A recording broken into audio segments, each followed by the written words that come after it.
What is up, loyal lads and ladies? My name is Midnight Wolf, and welcome back to another episode of Life Among the Stars. In today's video, we're going to be doing kind of a little bit of what we did earlier in the week. I'm just going to be kind of stalking Microtech area and more specifically Port Tressler. My goal is to definitely get that ready to go in preparation for the 100 subscriber event. So that is kind of the objective for today. But there is one other thing that I would like to actually go over. And that is, I just want to say from the bottom of my heart how appreciative I am of this individual. Thank you so much, Scott, for the donation that you gave me, man. I really do appreciate that. It definitely means a lot, and I look forward to utilizing that and investing that properly. So thank you so much, man. It really means a lot. I just wanted to get that out there. So for because I'm so happy, man. I don't even, words cannot describe how much that means to me, man. So thank you so much. And so, anyways, now that I've covered that without shedding a tear, we got through that. Thank you, man. I do appreciate it. I guess that being said, let's go ahead and hop right in. And we are going to get ourselves ready to go. Awkward transition there. But I am very appreciative of that, man. I definitely look forward to what we will be doing not tomorrow, but Saturday rather, as kind of another celebration of things. So, once again, thank you. I can't say that enough. So I'm very awkward about it right now too, if you haven't noticed. Yeah.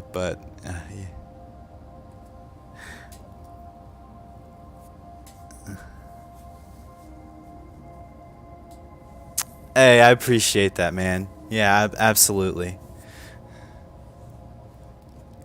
All right, let's get this show on the road here, shall we? Let's see here. We need to. I mean, we really don't have to do a whole lot. Let's go ahead and just put a multi-tool on just in case. You never know. I shouldn't need it really for right now. However, I do want to change up the gameplay just a little bit. In terms of, I'm not gonna just stock Microtech, and I'm not only gonna prepare for the event Saturday. I'll kind of mix it up here after a while, and actually do a couple of like quick little missions here and there to kind of change things up. But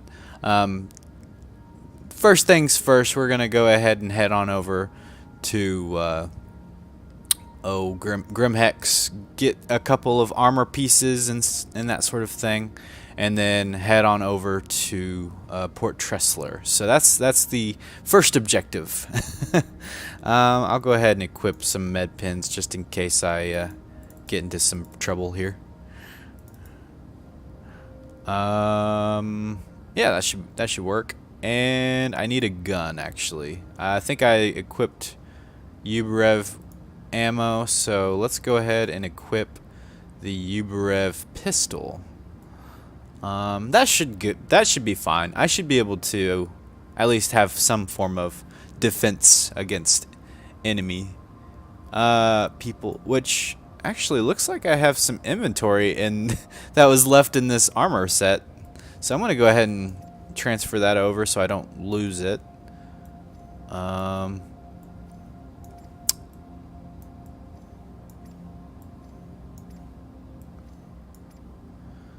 All right, let's see here.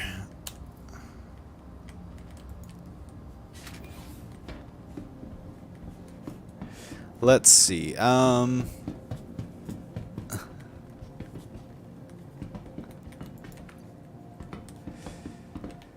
how's everybody doing today? Let's start there. Like, I'm kind of all over the place already.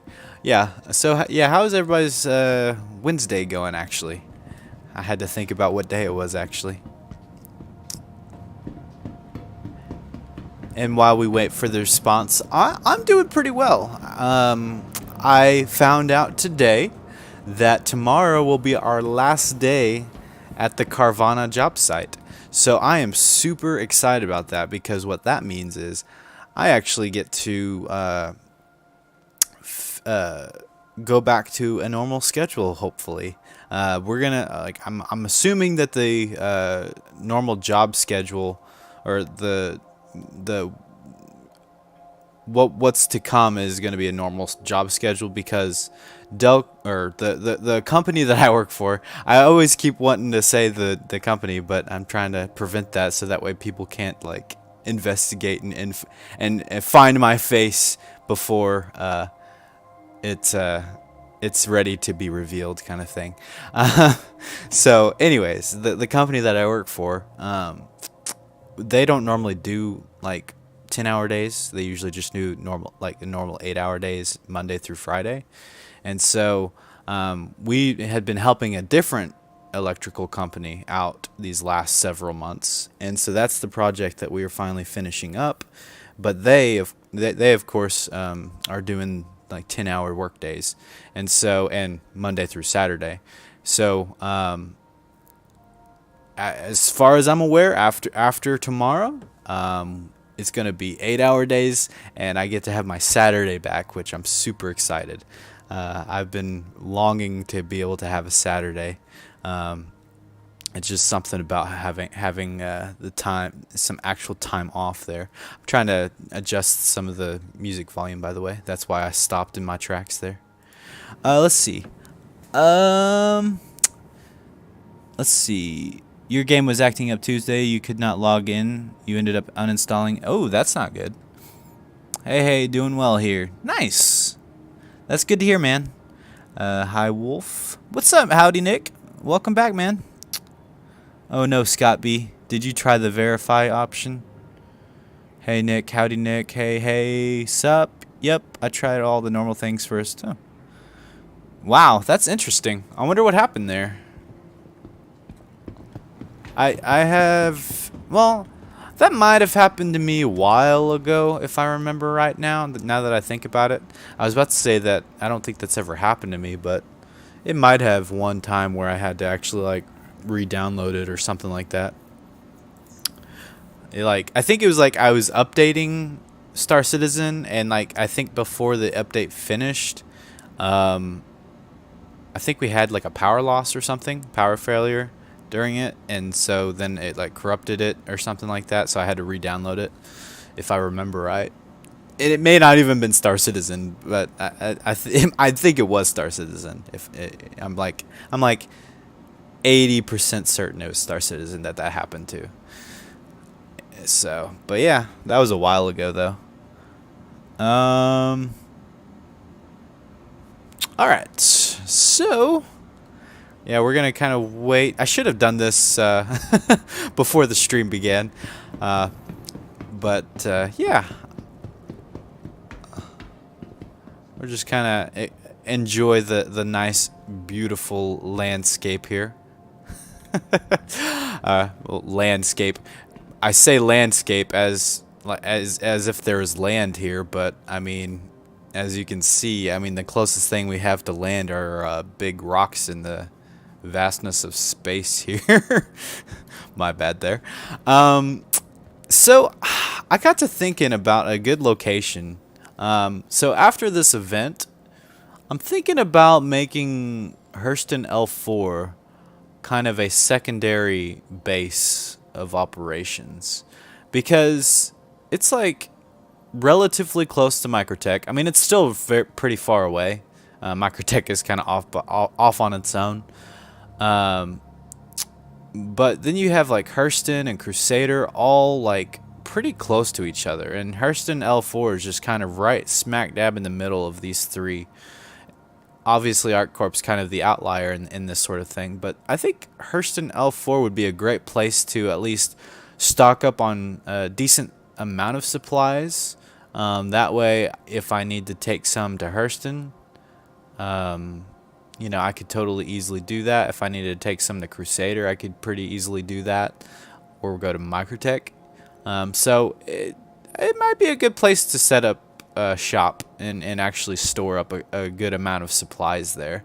That way, it could be kind of like a reserves in the event that I run low on stuff. Then I don't have to go all the way to Crusader to get supplies and head all the way back, or, you know, vice versa. You know, I would have kind of an in-between sort of thing. I don't know, something to think about.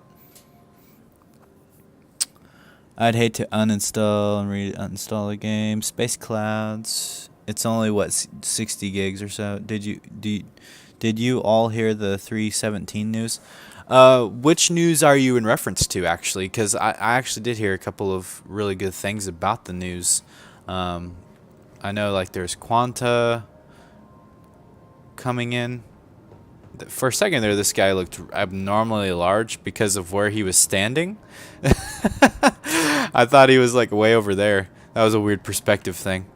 Yeah, that kind of freaked me out there. I was like, whoa, giant.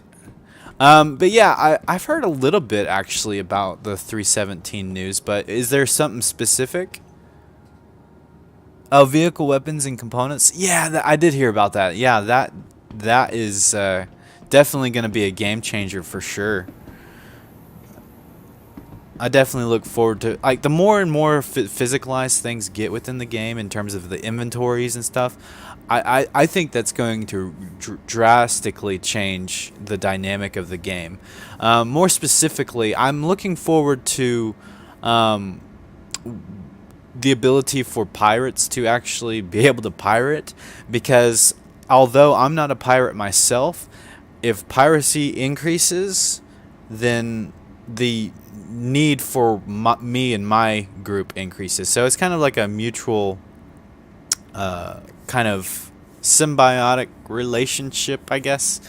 You know, the PvPers, they'll have more, or, you know, the PvP pirate people will have the opportunity to have more, like, content available for them, and then that kind of will then fuel, you know, content for me, because I can be there to kind of help defend players who may not want to engage in PvP type stuff, and they want somebody there to kind of keep their goods safe and that sort of thing. So that's kind of what I'm hoping for. I think it'd be great for when that stuff comes online. I don't know. I think the cargo refactor will be in the, like, the actual cargo refactor. Isn't that one in 318, or supposedly, where they do make cargo physicalized, or is that actually in 317? I know there's, like, elements of it that will be in 317, I think, such as the weapons and components and stuff like that. FPS weapons and turrets are getting an update. Yeah, that'll be cool. I'm interested in seeing how the different weapons are going to be handled now in terms of their different, you know, weights and stuff. Definitely think it'll be interesting to see how weapon, like, weight will actually matter and that sort of thing. And that's something I look forward to when it comes to, like, armor pieces. So that, therefore, there's, like, actual reasons to decide, like, which armor you want to wear. So, like, if you have heavy armor, obviously you're going to be probably big and bulky, bigger target, as well as slowed down. And so that's, I think, just another reason to pick, like, you know, smaller armor and, you know, be able to run a little bit faster and that sort of thing. So I'm definitely looking forward to when armor kind of has that same sort of rebalance and rework. I think it'll be really great. And so I think more people would actually probably in PvP type situations actually wear lighter armor just so they can be more maneuverable and whatnot. So I think that's something that will be really cool as well. I don't think that's planned anytime soon, but I definitely think that, you know, the weapon refactor will definitely kind of lead more into that type of setup. So definitely look forward to that kind of stuff. Looks like with refueling, the only ships to be affected will be light fighters not being able to scoop fuel.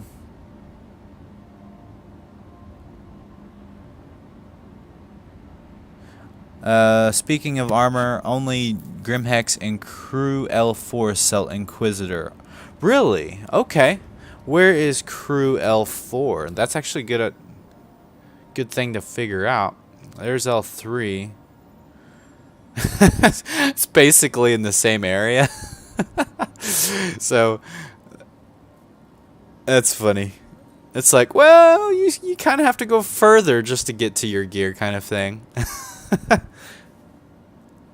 Yeah, I'm a little worried about that, honestly, personally. I have a feeling that the Inquisitor and Morningstar gear is probably going to be one of the quote-unquote legendary gears or rare items, and so I think that those will probably be the ones that are taken off, which is unfortunate for me because that means like I'm going to have to get lucky to find this armor set that I have, and then not to mention find the right color. It's like it's gonna be a process.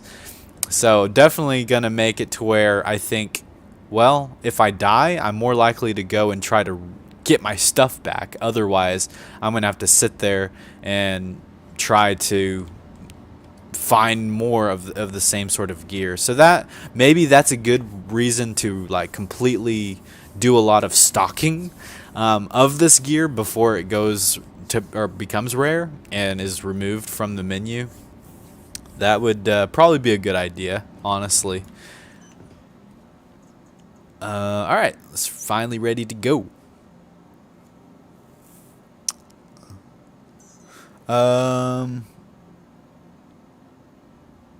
Only has the steel and raven. Looks like we all are just going to have to find a new default armor set. Yeah, I mean, that's probably what's going to end up happening. Now, I don't know. What do you guys think? It would be kind of a weird, I guess, discussion, I suppose. I don't know. I was going to say, like,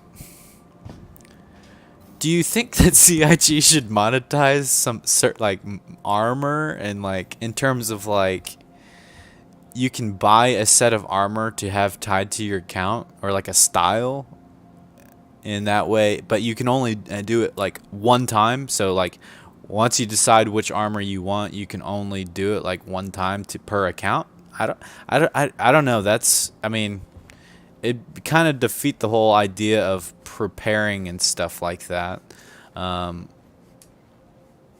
You know, preparing your gear. So when I think about it that way, I think I might be opposed to that more and more that I think about it. But I don't know. Maybe it could replace the basic outfit that you get.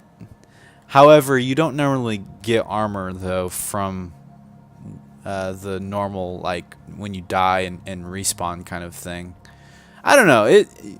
That's probably a horrible idea, but it would just be kind of an interesting way, so that way people who do have like a style that they want to go for, they don't have to worry about getting lucky to find it in a crate.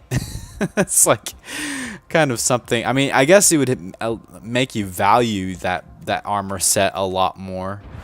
But I think it would be more annoying though in the current state of the game, you know, because like it'd be annoying to lose those certain armor pieces that you love due to bug purposes. And then you'd have to sit there and hope that you can find that armor in a crate somewhere or off of a NPC. So I don't know. There's just some things that are great about the whole looting refactor and the ability to sell stuff. But then there are some other like concerns that I do have with it. But at the end of the day, it doesn't really matter what I look like. But it does matter what I look like.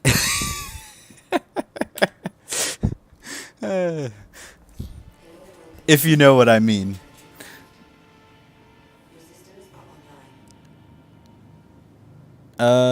Your favorite is the microid core and arms with links. They do monetize sets that aren't in game. Oh, yeah, that's true. You're all for CIG selling cosmetics. You don't think it would be a good business if they didn't sell that type of stuff. That's true. Pre-playing is part of the gameplay. Yeah, how would they be able to do that then? Maybe there's a specific terminal or somewhere that you have to go to like get access to the armor sets that you purchase, but maybe you can only have a certain, or you can only withdraw that armor piece maybe once a day.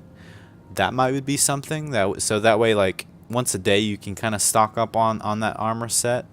Maybe, I don't know. That's something that would be interesting.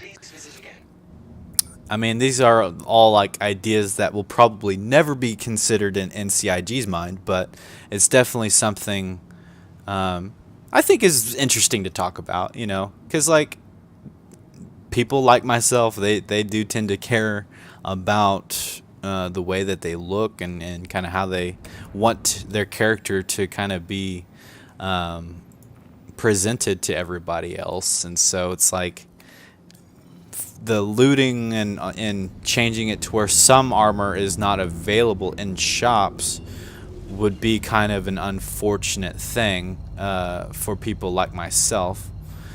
However, I know with the whole dynamic economy and all that stuff with like the quanta system, I don't think in the first initial release of that, obviously it won't 100% affect the pricing as well as stock of things.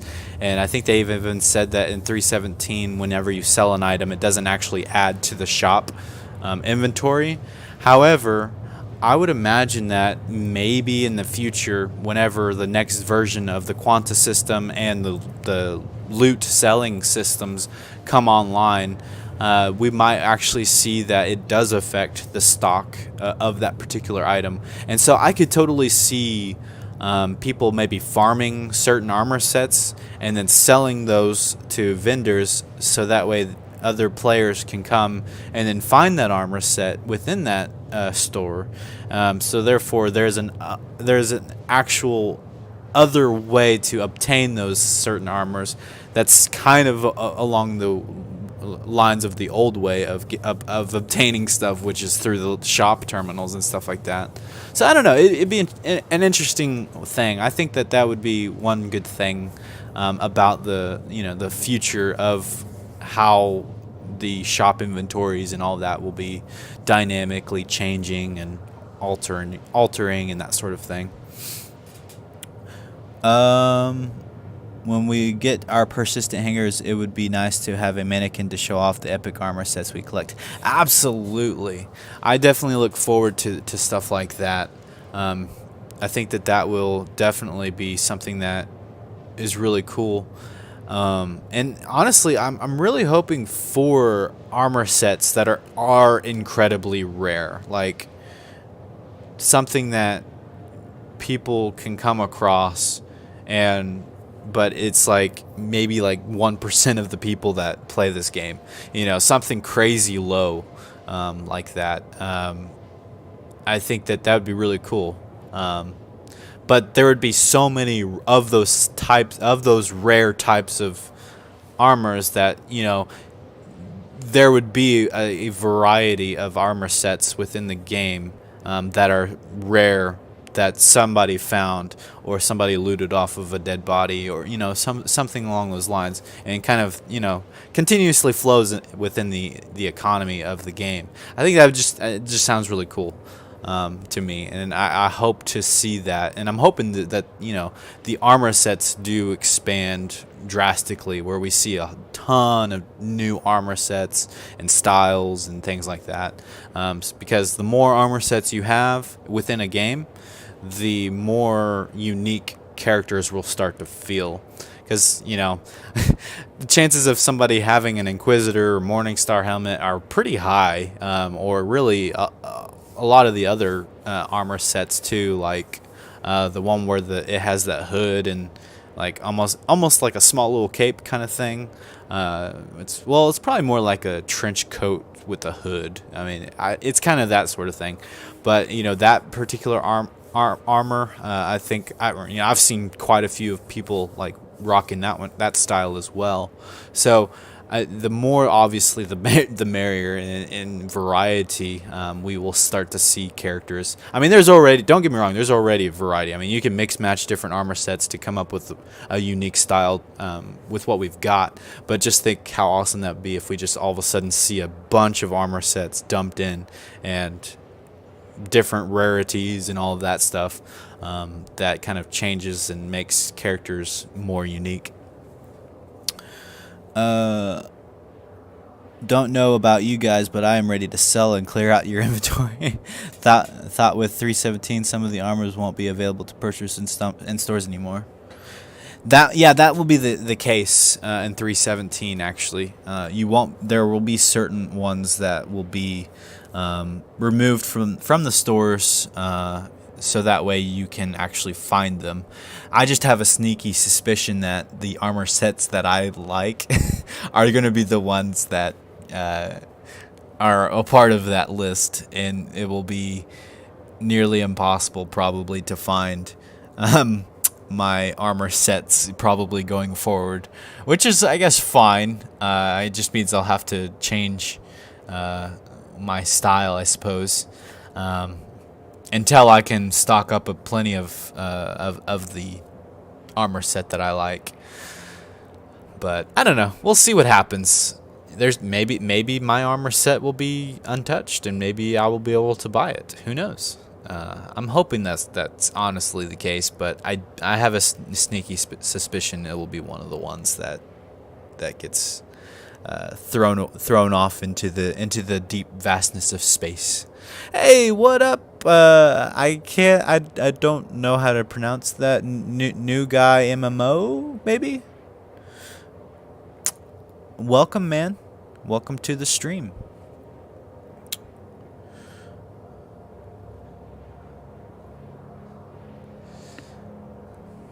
What'd you guys think of the thumbnail? I thought it was kind of funny. I played a little bit of Star Citizen yesterday, and it was kind of hilarious because I died at one point, and when I respawned, everything but my head and my Moby Glass didn't spawn in, and so I was just running around. Well, and I did have a medical gown on, and so I kind of looked like a ghost actually, and it was really quite hilarious.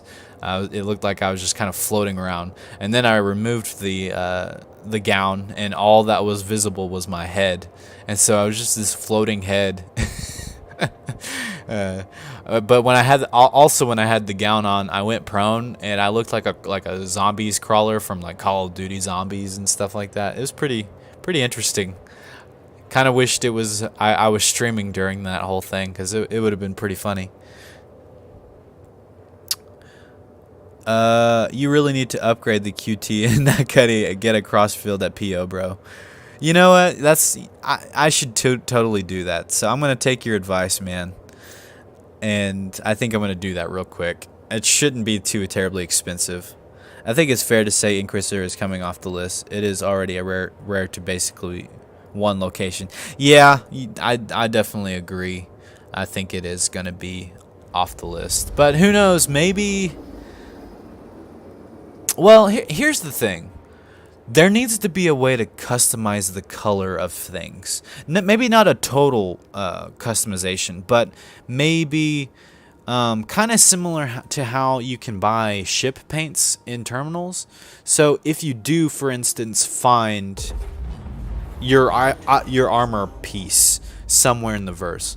I hope that they add the ability to where you can kind of change the color to one of the other color variants, and so that way you can actually within the game alter the style of your color. Now, like I said, it doesn't have to be an in-depth, like kind of like I think it was Anthem, where you could like completely change to any color known to man, with the like color sliders and all that stuff. I mean, that'd be cool if they do that, but I certainly don't expect them to do that. But you know, to be able to maybe, if you do get the yucky yellow color helmet of the armor that you like, how cool would that be to be able to head on over to a paint shop or something and customize your armor colors to fit the color scheme that you like the most. I think that'd be a really cool way to do that. I don't know if that changes the value, and I don't know, maybe that does ultimately alter the rare or the value of the item that you get, so that you can't sell it for the rare price that it would normally have. Maybe once you paint it, it devalues it. You know, something like that, like a little trade-off here and there. I don't know, something to consider though. Tanny and Sen sell Ardmix too. Yeah. Tammany and Sens is on Lorville actually. And that's actually the one that the Artemix is the armor that I was trying to talk about earlier, or the one with the hood. That's actually the exact one that I was mentioning. But anyways, I'm going into a lot of like things that I would want to see in the game. Obviously, I have a very ambitious mind when it comes to these sort of things, and so sometimes I understand I can be a little too ambitious with like my expectations, and I use expectations lightly. It's more of just like a wish list more so than anything. Like, I definitely don't expect CIG to add every single thing that I want, because ultimately this is Chris Roberts' game. This is the game that he is passionate about and creating. So I certainly don't want to come across as like not content. I just kind of like really, whenever I think about the possibilities, I mean, the Star Citizen is already such a great game right now, but then you just think of, all right, beyond what we've got and the technology that CIG has been working on, and just it's incredible to see the potential of Star Citizen and what all they could do, and you know, that sort of thing, what works and what doesn't work. And so, I mean, that's also, I guess, another purpose of, you know, these kinds of videos as well. Not just my videos, but any other content creator that covers Star Citizen. I mean, this game is in active development, and this is one of the ways that we, the playtesters of this alpha or pre-alpha or whatever state this game is in, it's kind of or it's one way that we get to share either our bug issues that we've got going on, or kind of our feedback on the game. So definitely very useful. I think that CIG can utilize YouTube to kind of get that kind of feedback.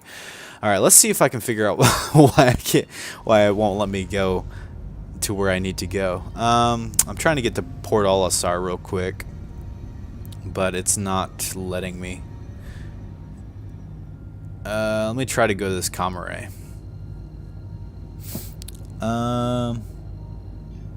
Yeah, if you like her Hurston guard armor, you can only get that from bunkers off dead guards. Oh, okay. Where is it? Because it's like a red color. Is that what makes it like the eyes of the Artemex style? Is that the difference between the guard armor and the Artemex sold in Lorville? All right, let's see if it lets me go to Port Olisar now. Nope. It's still wanting to be a little glitchy. Are there any more OMs that I can go to? I hope they add a couple more OMs at Crusader. Or make them easier to find, because I can't ever find them.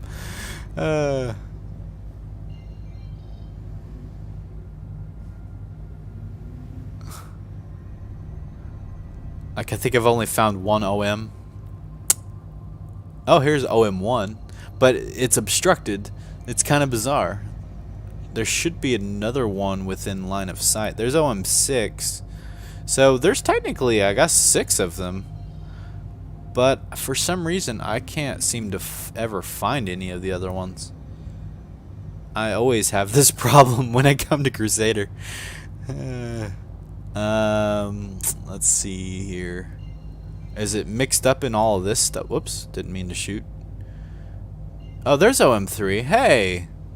That's why. I think that's honestly why. Is because they're mixed in with all the other stuff, so it's kind of hard to pinpoint.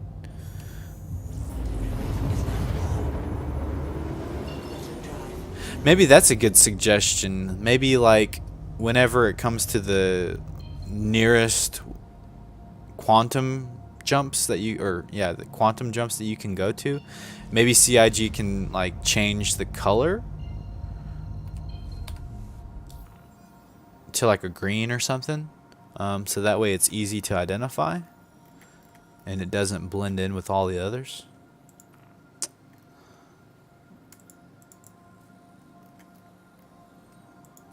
Like basically, like maybe like when you're at Crusader, for example, maybe all of the OMs change to a green color, so that way you can see all the different OMs that are that you can go to. I mean, also obviously, in theory, the star map is supposed to like work, and so you shouldn't really necessarily have to navigate using the OMs. But in the event that the star map does break, it would be nice to be able to properly identify the OMs.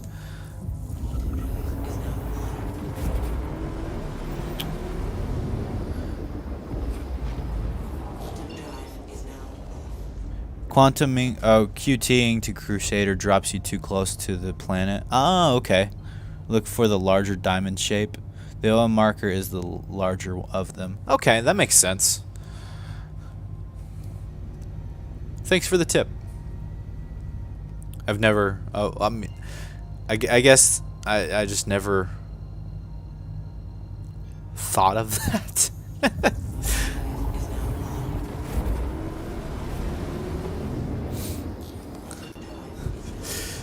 But it makes sense. Like, normally the closer you are to something, the bigger it appears. Alright, looks like there might be enemy player that's possibly pad ramming, looks like. So I might need to proceed with caution. I'm gonna scan this guy and see. Uh-oh, he's found me. What are you? I'm wanting to scan the individual, not the...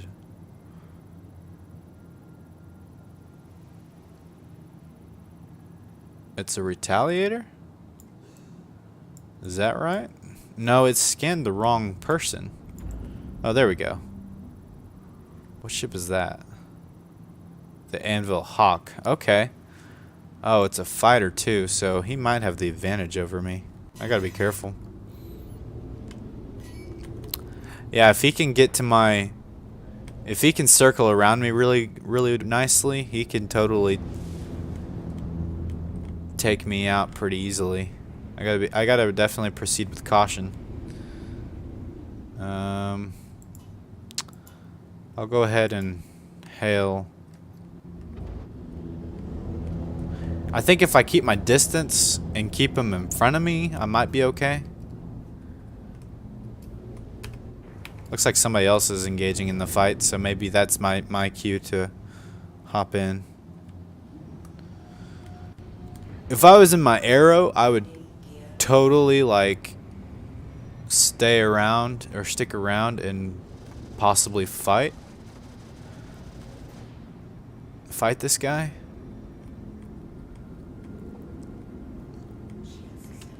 Oh, was that an EMP?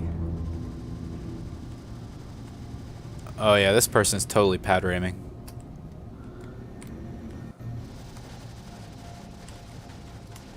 This is probably a very stupid move for me to come here.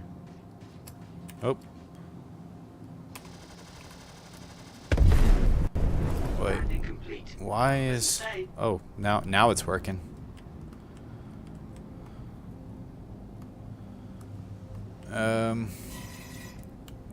Yeah, this person's, I think, totally trying to shoot at me.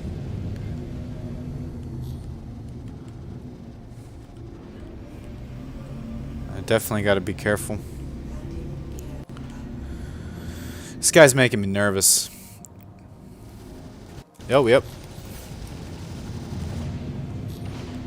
Oh, they're about to engage their EMP or whatever the heck that is.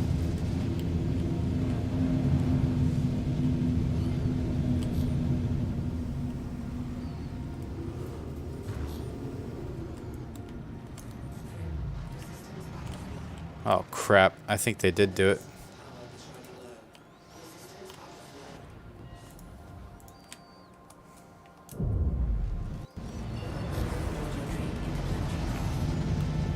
Crap, man.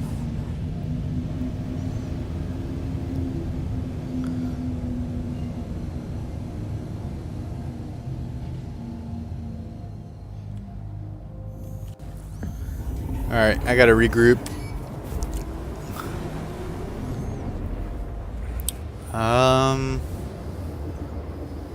Oh, how's it going, Squirrel?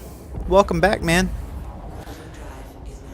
Yeah, I think that was an EMP burst. That's actually the first time I've actually seen the EMP being used. So, like, that was kind of crazy. Let's see. Where can I go to repair? I might need to go somewhere else. Oh, I might could repair at one of the Daymar. Wait, hold on a second. Is there like a mining facility that I can go to?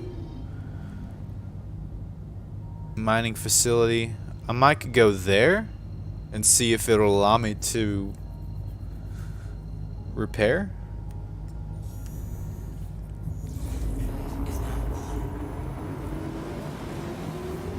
You'll be live later tonight? Oh, nice. Awesome. That'd be good, man.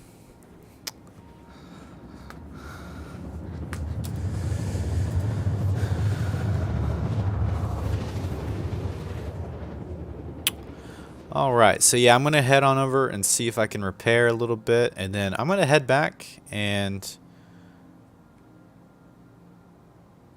So, question. If that person would have killed me, or did I, or no, let me rephrase this. Did anybody see the aggravated assault prompt pop up? Because I sure didn't.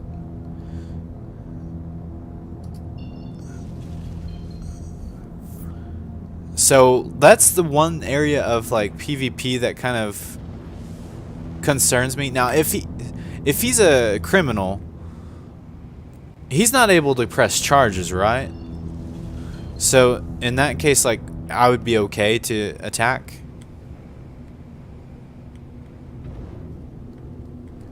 If I'm not mistaken. I just don't want to get a crime stat because somebody decides to pick on me and ultimately possibly loses. That'd be quite annoying.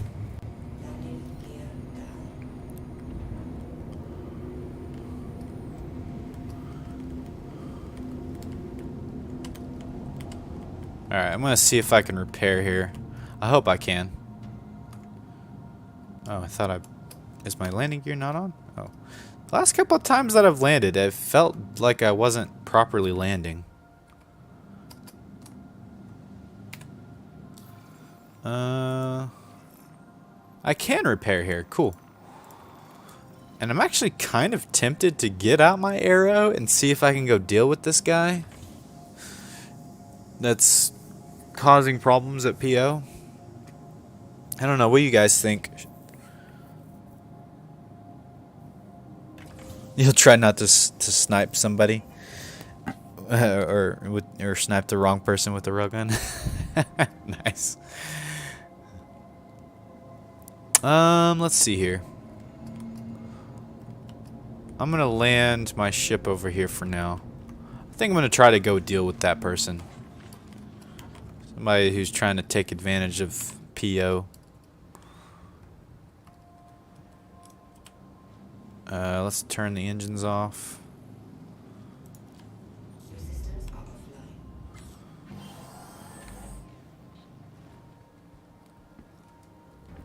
Well, I don't know, because I remember, like,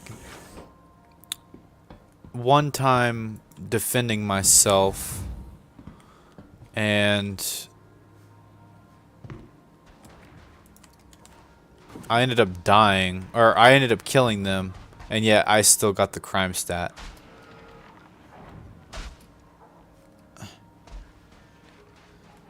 Or maybe I just dreamt that. I don't know. But yeah, it's a bizarre thing.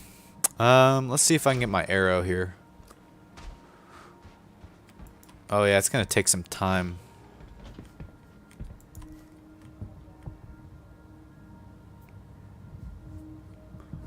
Well, I certainly did not plan for this, but this is the kind of emerging gameplay that I really enjoy. You know, somebody being kind of a bully in an area, and so now it's like, now I can actually go in and actually maybe possibly deal with the situation.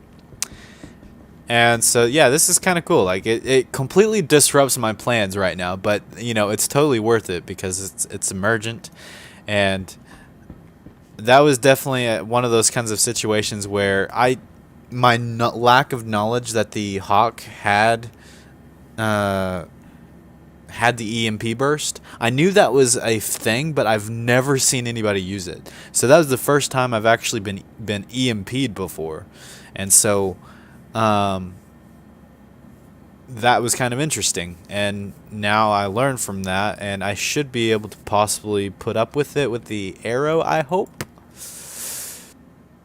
I'm hoping that will be the case, and that's also if the guy is even still there, but. We'll see. I'm definitely curious. This will be kind of interesting gameplay for sure. Definitely not planned at all. I can't wait. That one thing that I can't wait for the stinking update though is so that way my rented Cutlass Black goes away off of my screen. I know I could do a reset, but I hate the process of doing the resets. They're kind of inconvenient to do, so. That's kind of why I haven't done it yet, to get rid of the Cutlass Black off the extra one, I should say. I can't wait for it to just say Drake Cutlass Black and my arrow. But in a way, I'm kind of hoping the guy stays there. Because, you know, it'd be good practice, good PvP practice, because I honestly don't have a whole lot of PvP practice in-game yet. I've been wanting to do it, but have never really had I haven't really had very many opportunities to.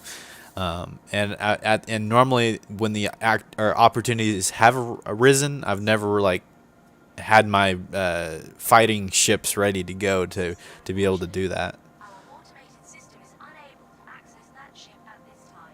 We apologize for any inconvenience. Really? Please try again. Is it because my... No, because I did move it. Let me try it again. Huh. I guess you can't. Unless this is the wrong terminal. I don't think it is. Right? I'll try one more time just to see if it's just weird. Well, I guess I can try the Cutlass Black. I mean, at least I was able to repair it. And so now, when I get there, I'll be able to know to engage the target. Otherwise, he'll engage me.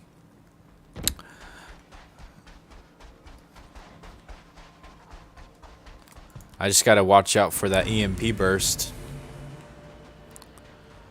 If I keep my distance, I'm wondering what the range is on that thing actually.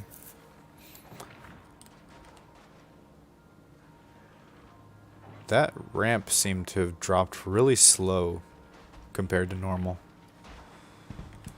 That was weird. I'm also getting kind of a weird lighting bug here. I don't know. That's kind of weird. Alright, let's, I guess... Only size 1 ships at the vehicle pads. Oh, okay.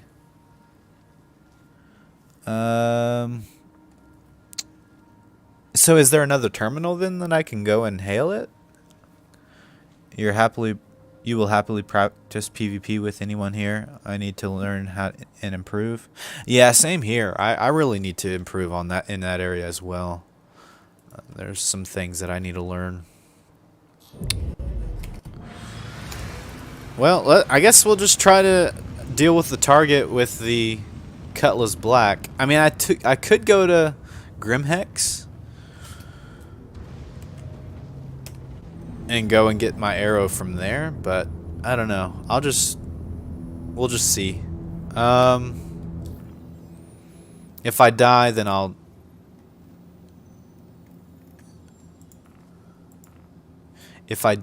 I will return in my arrow. How about that?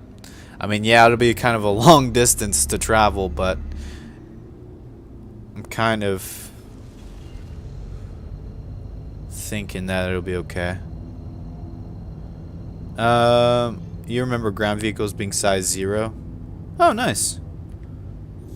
Still waiting for the grouped AC. What's the grouped AC? Alright, let's see if this guy is still here at PO. It says my power is low. Do I need to do anything after an EMP attack?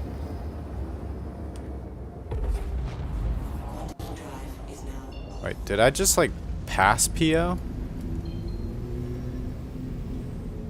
I'm confused. Where is it?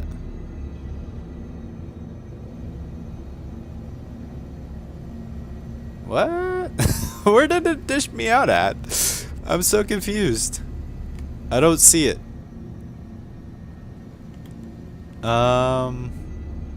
Hello?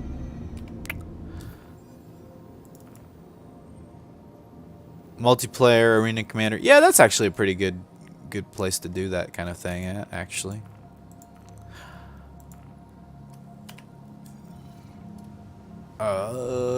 There it is.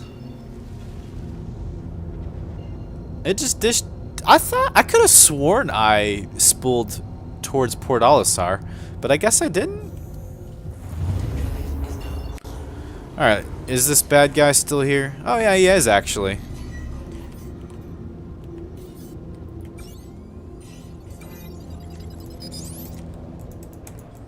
Okay, don't fire.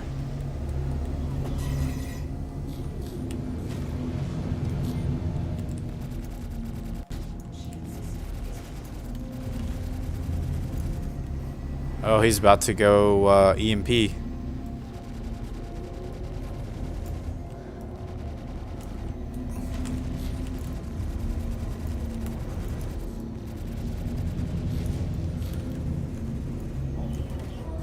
I gotta get away. Get away from that EMP burst.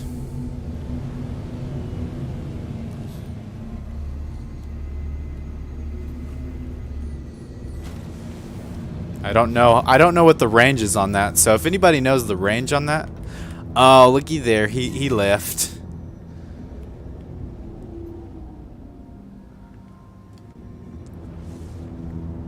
Haha.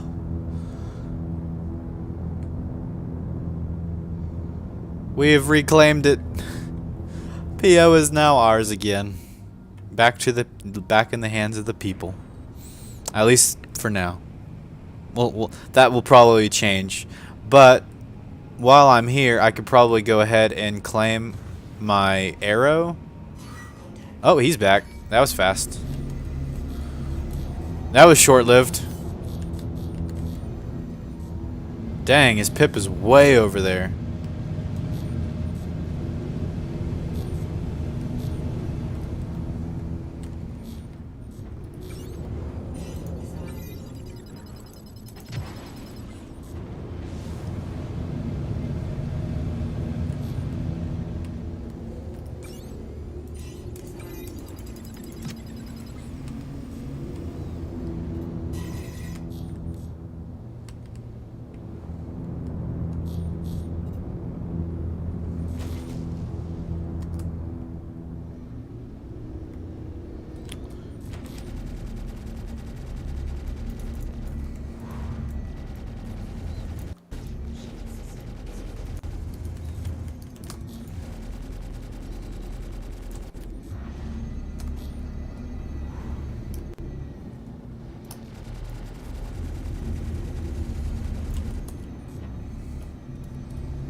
Why am I going slow all of a sudden?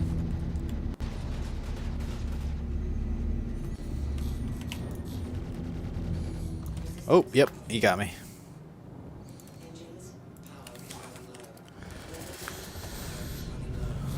Alright, this is crazy.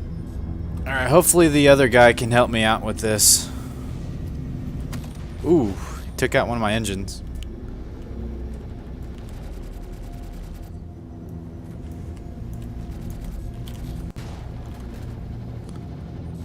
I probably should just bail.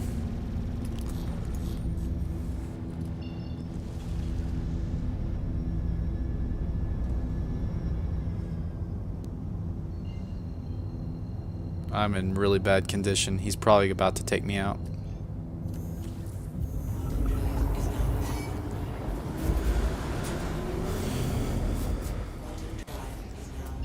Alright. Yeah, I need to probably go and get my arrow. Let me go to Grimhex. I'm gonna try that route and see if I can. Really want to deal with this guy.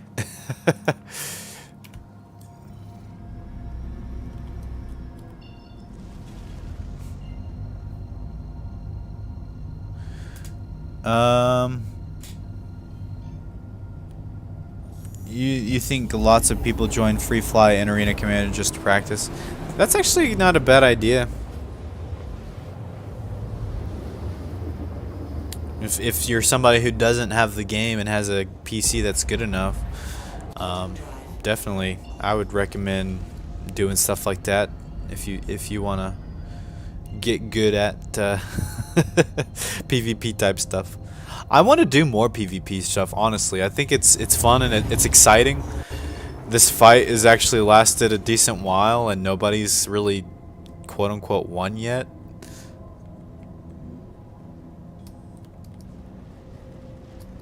I'm kind of enjoying it. It's kind of fun. It's definitely got that what is it? The dopamine rush. All right, I got to slow way down.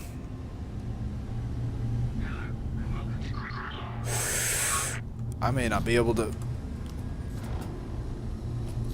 Ooh, I had to like rotate my engines there. It was not wanting to slow down. Oh yeah, it's because I have only one engine. Oh goodness. All right, let's get our arrow out and let's see if we can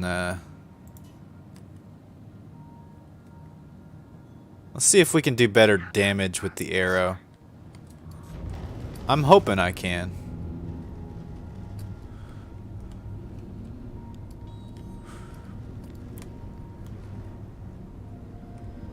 I at least upgraded my arrow. Compared to my Cutlass Black. I can never find this hanger. It even gives me an arrow and everything, and I always I'm always having to like fly all the way around this asteroid just to find the hangers. Is it on this side? I'll get there eventually. Goodness. Here it is.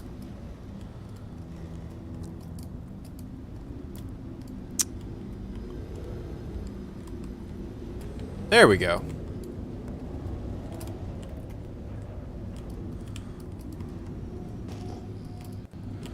Yeah, I'll go ahead and leave the combat to an actual combat ship.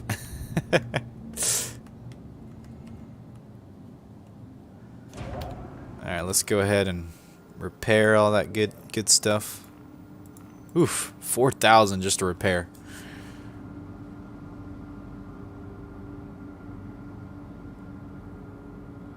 Alright, that's good. Let it do its thing. I mean, I probably should put on a generic armor.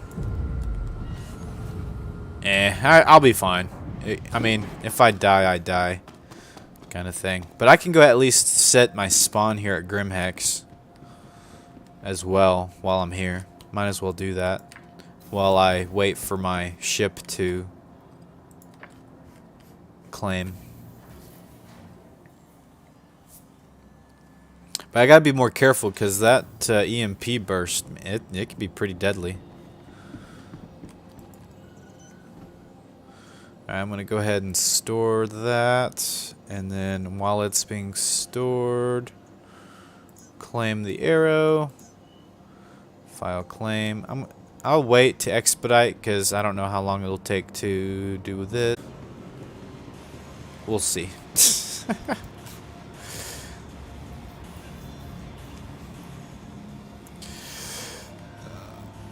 Alright, room 3. Let's see, that one would be probably down here. Right here, right?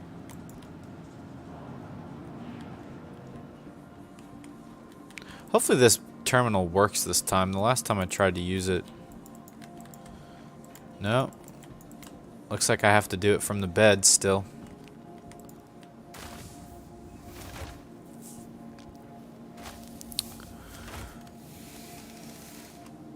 Alright, regeneration, transfer imprint. Alright, we're good.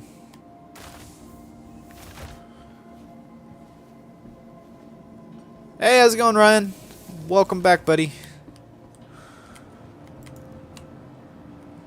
I still haven't gotten that intro that you've been working on.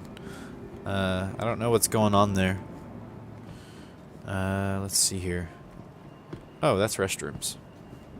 I don't think my guy needs to go. You know, that'd be an interesting thing if they actually do ever add that. It would kind of feel like almost like the Sims games, like Sims 1, 2, 3, 4, all of them, where you actually have to like worry about like hygiene and stuff, hygiene and bladder issues.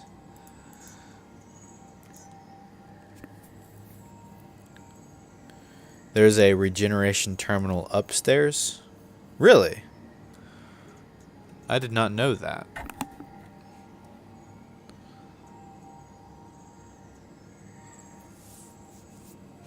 Alright, well, we'll see if that guy's still there.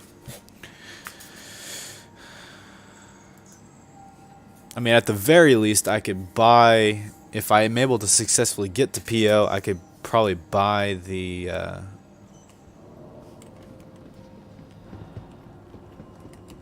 crossfield for the Cutlass Black, and then either claim my Cutlass Black there or come over to Grimhex and pick up the Cutlass Blade. Oh, either way, I'm gonna have to come back to Grimhex anyways because I gotta get my gear. So I might as well, if I survive the fight, just come back here. If not, then I might have to wait and get the cross-filled at a later time. Alright, let's go ahead. You know what, I'm gonna do this way of doing it. Friends, boom. It's been a while since I've done it that way.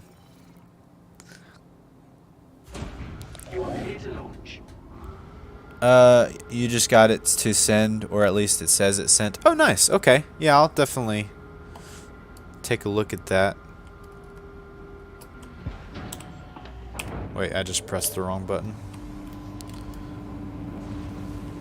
I'm telling you, that's like my catchphrase. I pressed the wrong button. Alright, let's go. There. Hey, it actually let me go first time. Oh man, when you've been driving around in the Cutlass Black and then you go back to the Arrow, it's a completely different experience, that's for sure. You could totally feel the weight of the ship. The difference is quite amazing.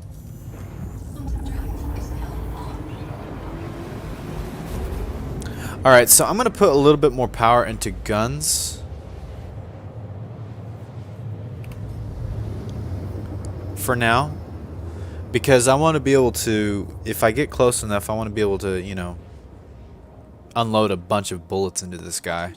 Obviously, if I start taking damage, if I have the mentality to like think fast enough, then I can probably turn my engines back on. Wait, who is this? The same guy? Who is this? Oh, that's a different guy. That might be his reinforcements. I gotta be careful.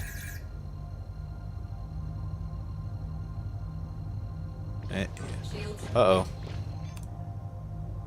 Oh, come on, let's go. Let's get out of here. Darn it, I've already hit... I've already received some damage here. Alright, is this guy even still here is the question.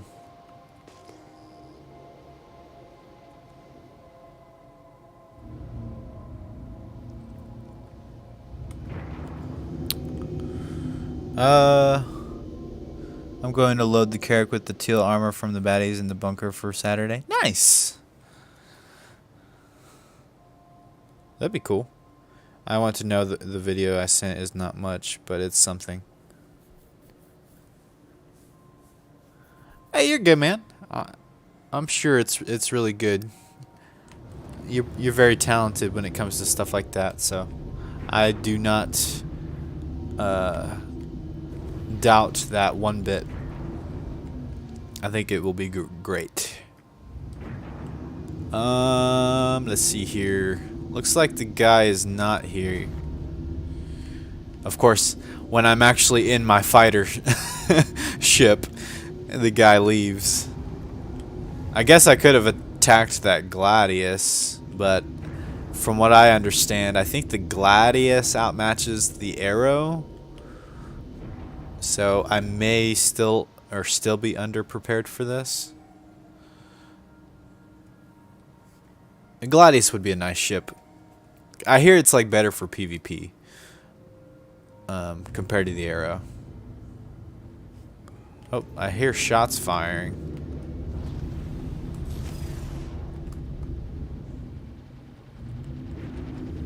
Who's shooting? Whoa. What did I hit? I'm so confused. What did I hit? I mean, at least I set my spawn at Grimhex, but I'm so confused. What just happened?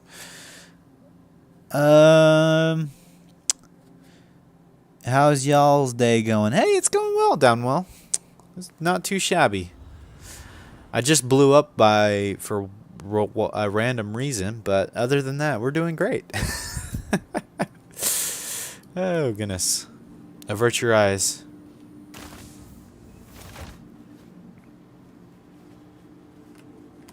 Let's see here. Well, while I'm here... Well, first things first. Let me go ahead.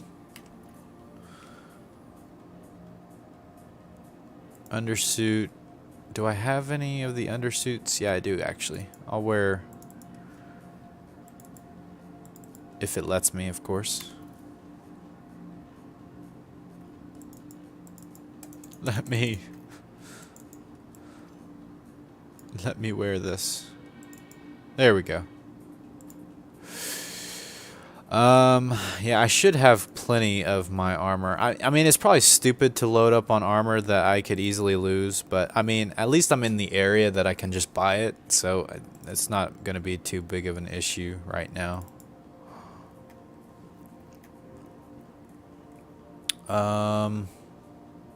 Honestly, I don't think I need anything else. I think we should be good. Let's see, what else do I need to do? Oh yeah, I was gonna check that video real quick if I have it. Let me go to YouTube or Twitter real quick, rather.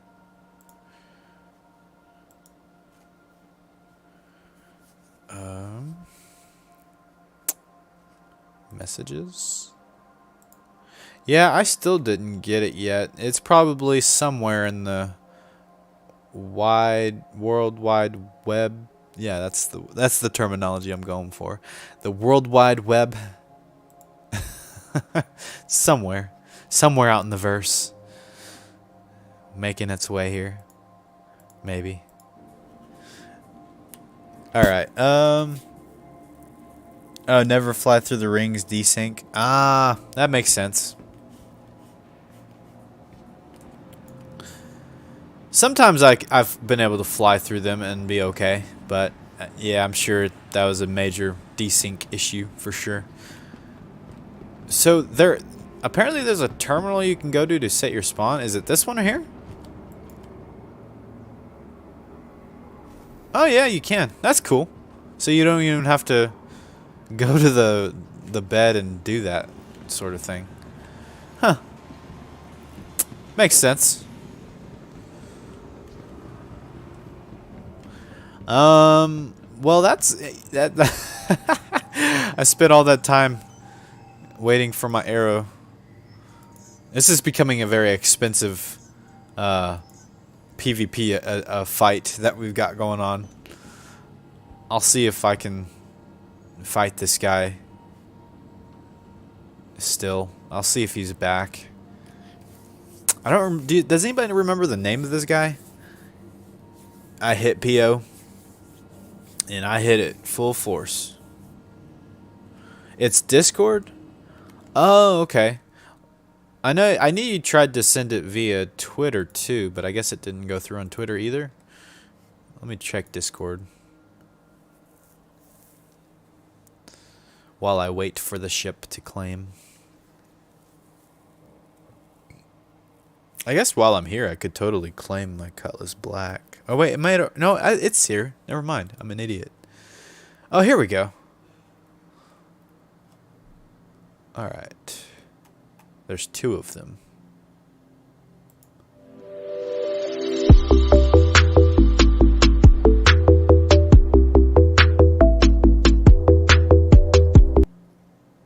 Okay.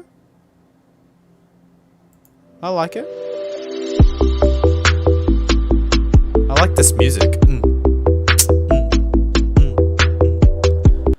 I know nobody can see it right now. Is this the same one? Okay, that's cool. I like it. It's very, very cool music.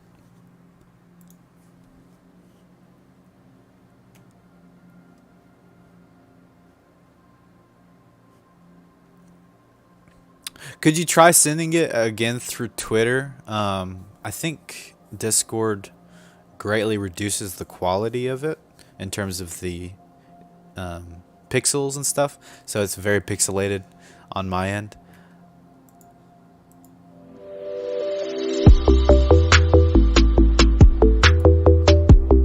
think Twitter actually retains the quality of it better, but no brush for that. It looks great, man. I really appreciate it. I kind of like the lightning effect in there too. That's pretty cool. It kind of fits my occupation since I'm an electrician.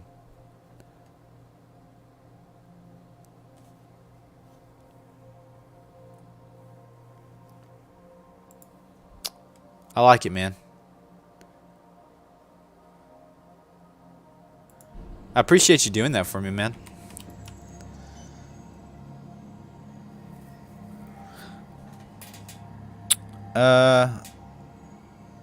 You got it to send through Discord. Midnight Wolf, what kind of music do you think would be most appropriate to go with an introduction video for your channel? Let's see. I mean, it kind of just depends, I suppose. I mean, whatever kind of music you enjoy.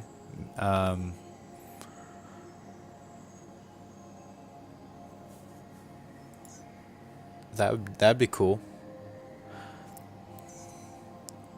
The reason why I'm not really I've kind of reverted back to not really doing music in my streams. Like, obviously I'm doing like little ambient and background music right now, and it's just kind of like a 3-hour long loop or whatever of the same thing.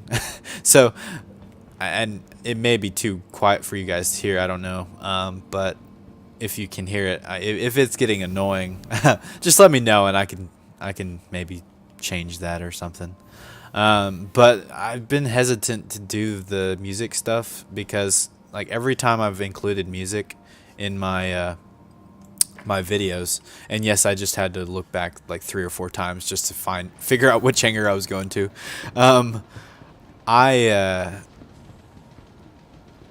In terms of the music, I kept getting copyright claims on my videos, and which is not a big deal. It's not the copyright strikes, but in terms of the copyright claims, I had to like worry about making sure that I muted that segment of the video to remove that copyright claim, and so that's kind of why I'm like a little hesitant to do that.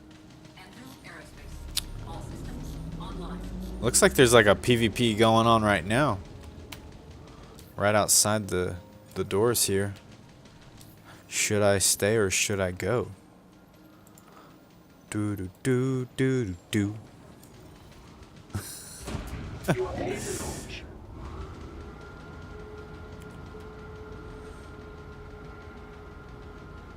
Is this guy gonna start shooting me? Okay.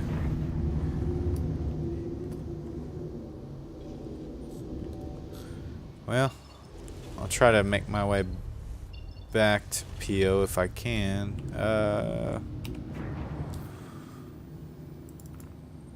Thank you. Please visit again. There we go.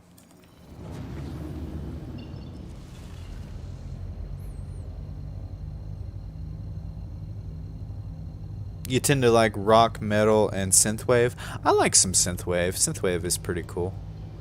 A little bit of rock. I'm not really into metal myself, personally, but I like softcore rock.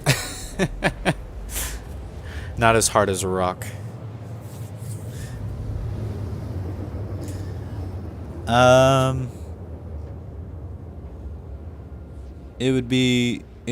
It could be why it's sent through Discord, because it compressed it. I'll try to send it on Twitter. Jump in the fight, get Yeah, I'll try this time. Hopefully I don't just run into the space station this time. Oh, 1 second.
Alright, I'm back.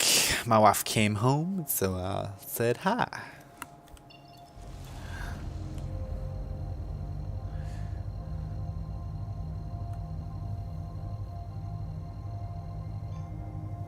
Said hi to my wife.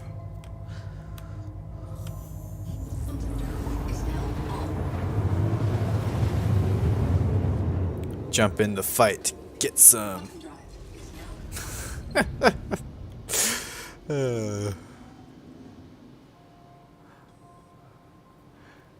Let's see.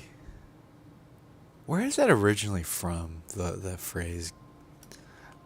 It could be implied to be bad, or it could be implied to be just silly, but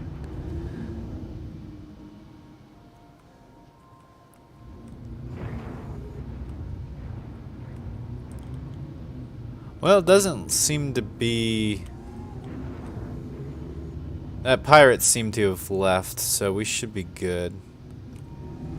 We should be able to land here and actually buy that component. We'll see if he returns, though. Let's see here. Let's go ahead. Comms, Port Olisar. I'm loving my frames, by the way. The frame rates are incredible right now. Oh, hey, by the way, I am using the newer software of streaming, and it's actually, the frame rates are way better than it used to be.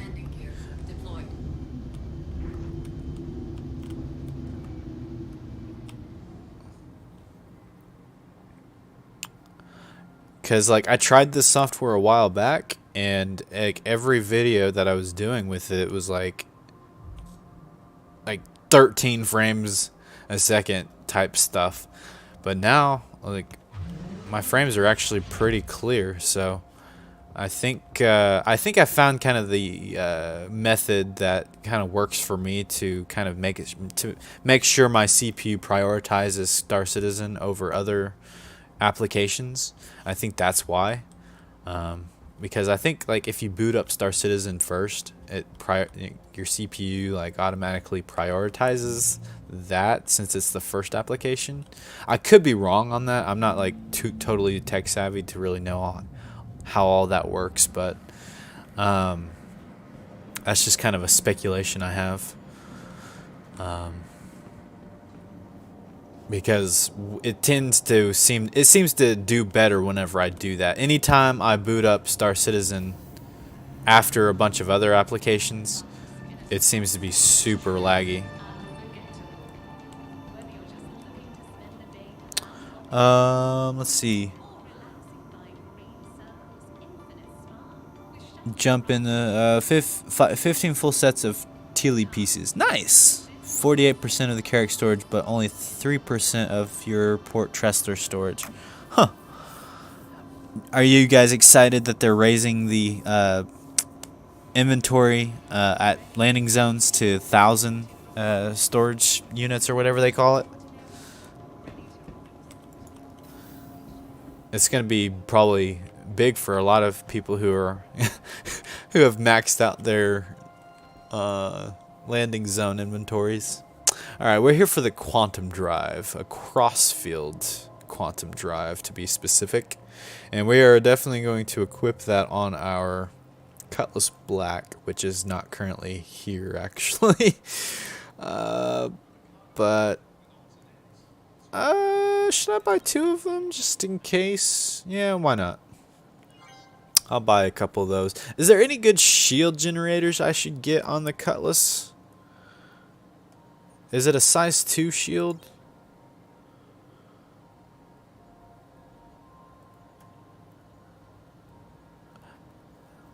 Does anybody know? I'm not really good with like what's good and what's bad and that sort of thing when it comes to a lot of these things. Weapons.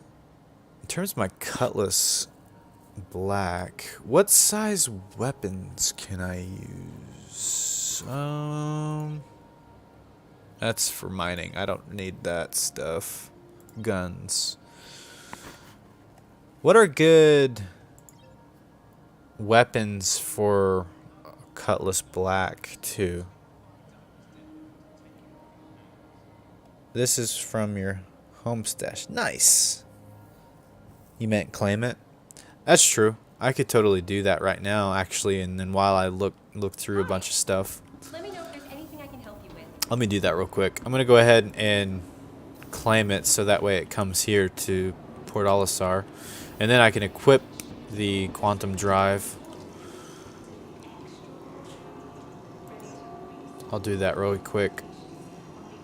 File claim. I'll go ahead and expedite it. I've spent so much money on expediting. Alright, let's see now. I think I can go through these doors. Did I go through the wrong doors? I think I did. Yeah, I totally did. Should have gone through these doors here.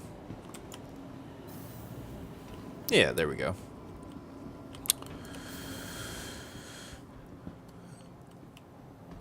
Yeah, does anybody know what's a good... What are some good ship components to put on my Cutlass? Like, what about power plants? Is there a good power plant that I should equip my Cutlass with?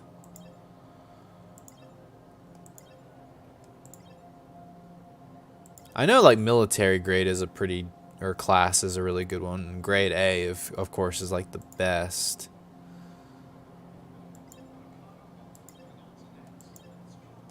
But I don't see any like grade A military.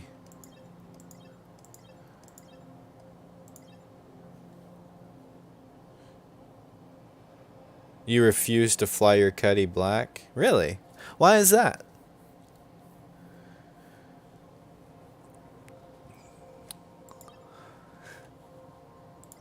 Coolers. Is there a good cooler I should buy? See, this is the stuff. The JS 400 or 300 for power plant. Is that what you're talking about? And where can I get that actually?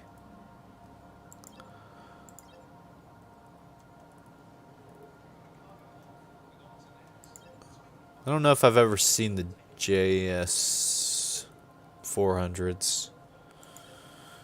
What's it? Guns.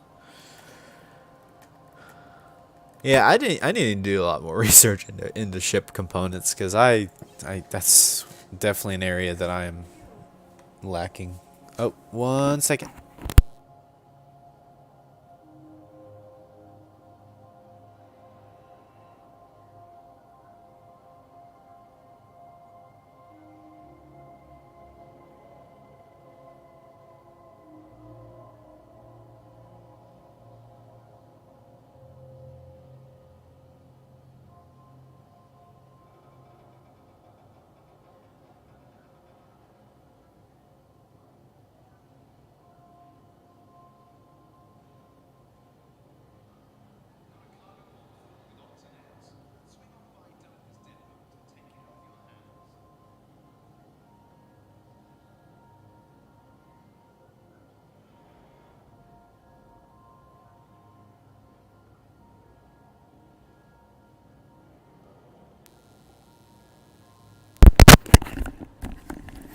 Oh, I'm back.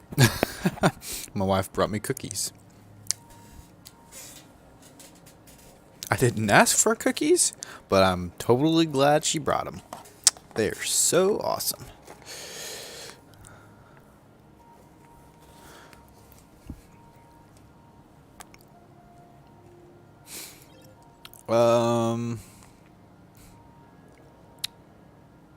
Yeah, where was I?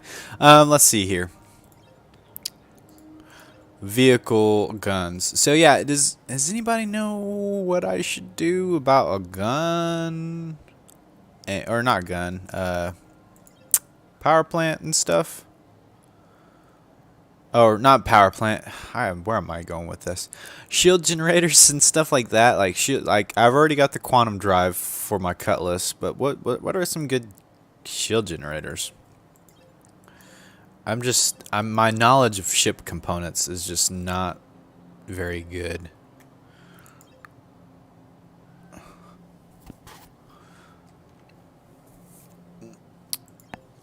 I'll go ahead and I'm gonna go ahead and equip if I can.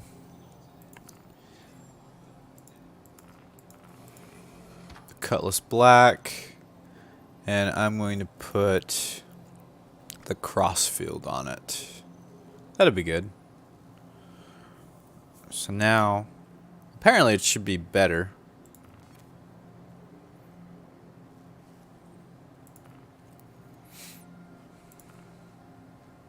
It's a type, or a size 2 grade C military.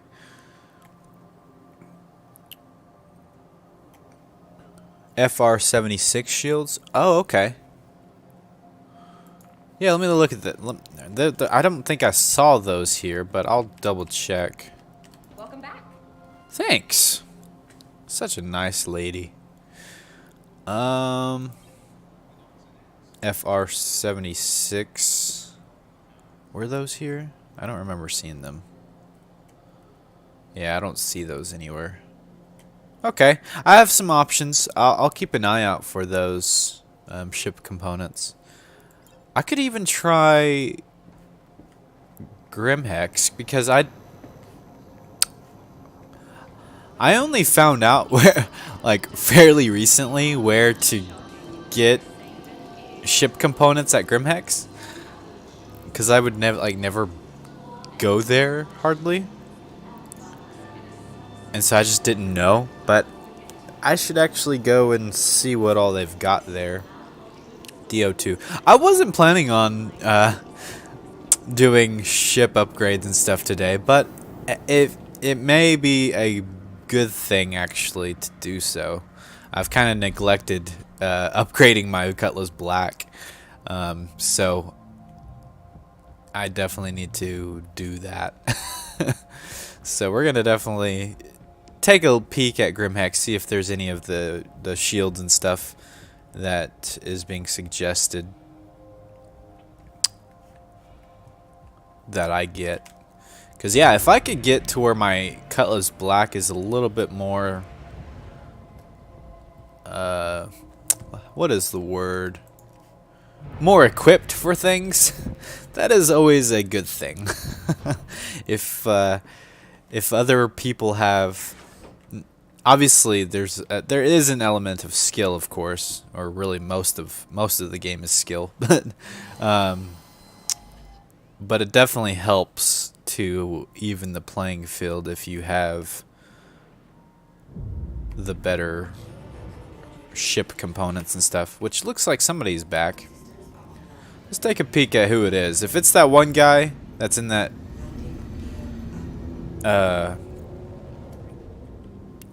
that hawk or whatever, I might have to try to take this guy out. Oh, it's the Gladius guy, which, I mean, he did try to hurt me too. Thank you. And please. I think he just quantumed out of here though. Of course, the moment I get my Cutlass Black out rather than my arrow, the guy shows back up.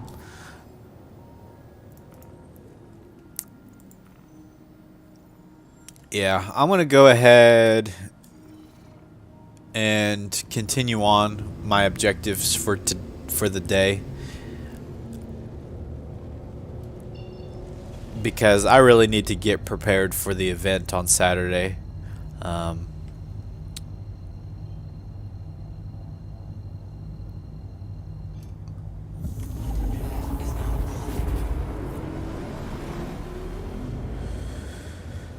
Such a beautiful ship. Oh, hey, and by the way, my engine actually fixed itself. I think one of the streams, one of my engines was having a visual bug that I've had in the past where it never fixed itself. Like I had to do a character reset for it to fix. So I'm very pleased to see that it actually fixed itself this time, and I didn't have to go back and do a full-blown reset to fix it.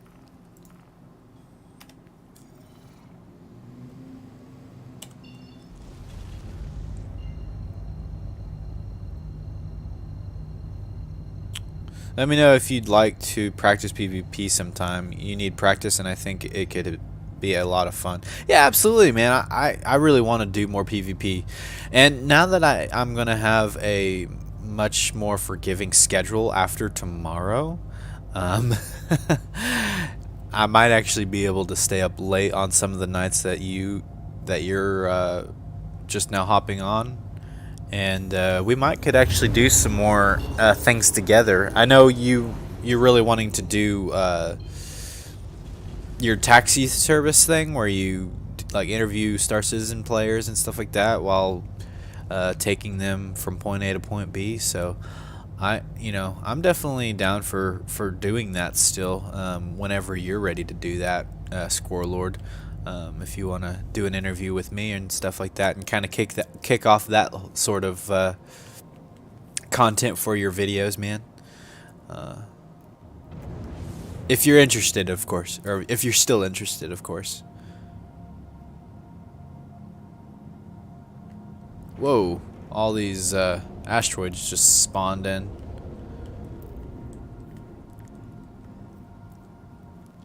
I do want to get back to my tutorial video series, but at the same time, I might redo the tutorial stuff, like start over basically, but I may do that in edited video format. I don't know yet, but I think that the next time I do the tutorial series,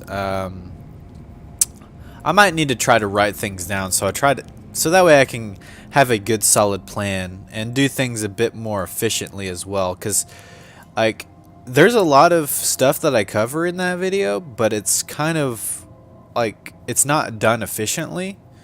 And so the video is pretty long, and so I know like sometimes it's hard to sit down and watch like a 2.5 hour long video to learn a bunch of stuff. However, there's a lot of stuff in Star Citizen to go over, so it definitely was hard to scrunch it down into a short video.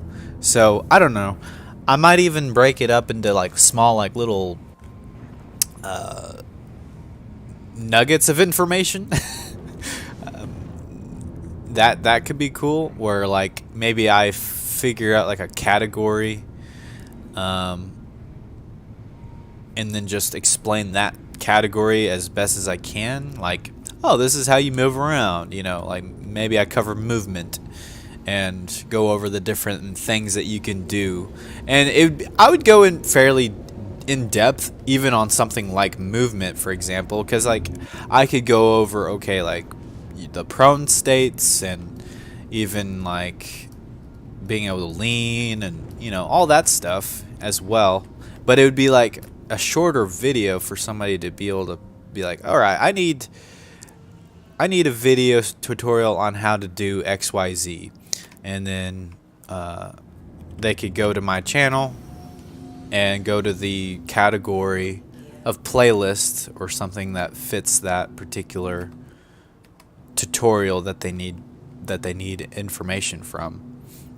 So I don't know. Well, I'm definitely trying to come up with some ideas of what I want to do for edited content, especially once my schedule goes back to 8-hour days. I'm so excited. It's been a long time since I've been able to enjoy 8-hour work days. So I'm definitely excited for that change after tomorrow.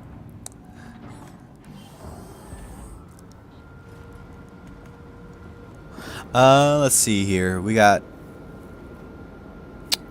starting next month. You'll be on day shift Monday through Friday. Yeah, that'd be good, man. Then that'll probably definitely be a more convenient time for the both of us to be able to sit down and do that. Excuse me. Well, I'm sure we'll be able to have more opportunities to be on at the same time, and that'd be really cool, man.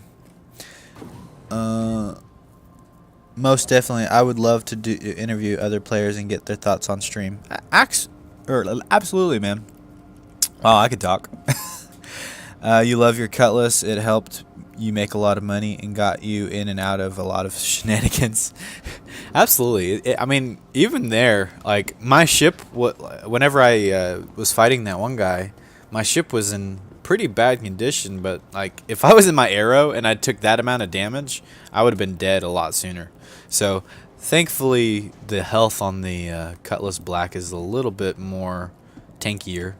So if you know you're about to get blown up, I feel like you have a lot more of an opportunity to bail in the Cutlass Black for sure, compared to like ships like the Arrow, of course. But yeah, I definitely need to upgrade my weapons on the Cutlass Black, or at least get rid of the ballistic. As good as the ballistics are, the fact that they run out of ammo so fast is just insane. And so I'm not a big fan of the ballistics right now, just because of that simple fact that if you're in a firefight that is more about endurance, more so than power, then I don't know. I feel like the laser repeaters are the way to go, because they obviously, as long as your ship has power, your ship will always be able to fire. Or I mean, I guess there is the chance that somebody could shoot your guns off and stuff, but not quite as often as running out of ammo with your ballistic ammo. So I don't know. We'll kind of revisit that kind of idea later. Let's see. When you get back to Port Tressler, I'll outfit my black. Nice. Yeah, I think it's definitely time to upgrade the Cutlass a little bit here. Get it to where it needs to be. So you had said the FR-76 shields. Okay. Should I buy two of them? Does it have 2 shields? Yeah, I'll grab 2 of them. That'll probably be a good idea. And then you suggest the JS-400 power plant. Is that here? Ooh, there's the 300. I can at least upgrade to that temporarily. Yeah, 300 seems to be the second best option. So I might just do that for now, until I can figure out where the JS-400 is. So I'll just go ahead and buy one. Coolers. What about coolers? Are there any good coolers that I should get?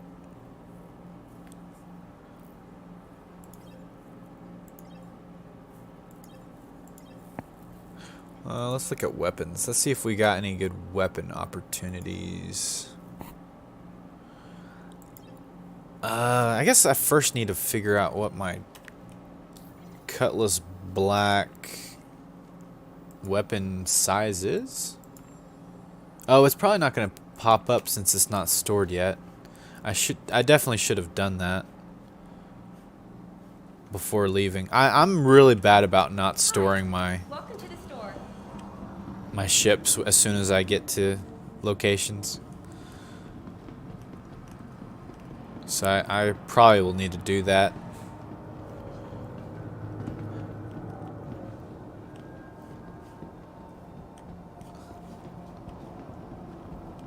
Snow blinds.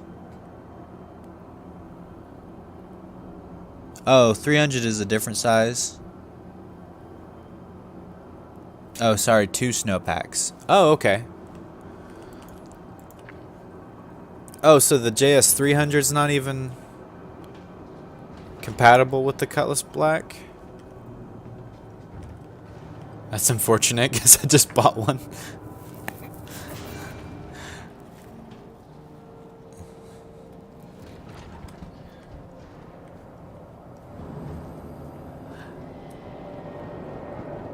Hey, there's like the partial bumblebee armor. They just need the Morningstar helmet. Alright, there we go. I feel like the auto store feature here at Grimhex doesn't seem to work.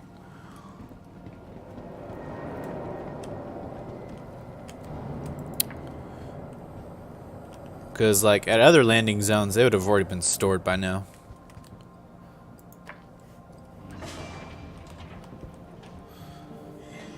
A fully upgraded Cutlass is a night and day difference in terms of performance. You won't be disappointed. Choose your components well. Okay. So, uh-oh. Oh, that was almost bad. The elevator was closing, and I was in the middle of it. In the middle of the doors there. Yeah, I'm gonna definitely go ahead and check out the coolers.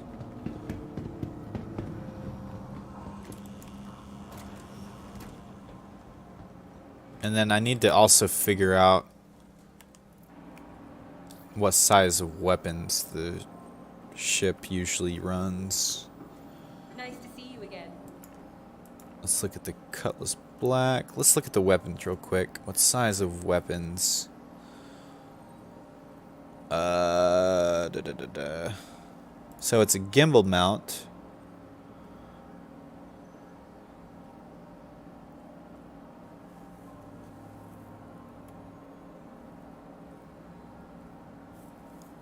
Manned turret. So one of my manned turret weapons seems to have despawned.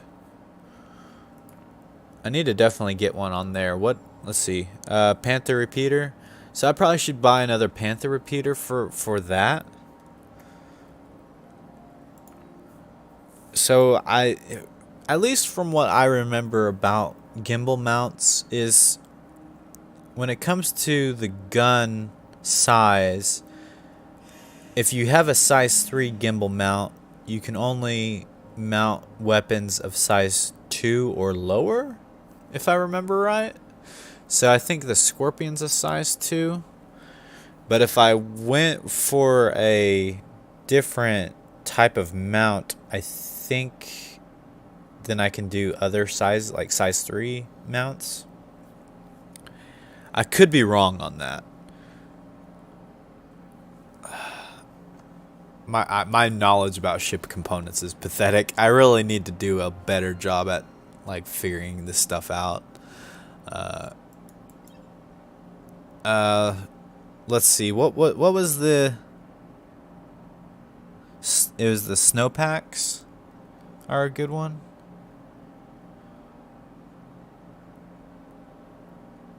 Is Snowblind a good one?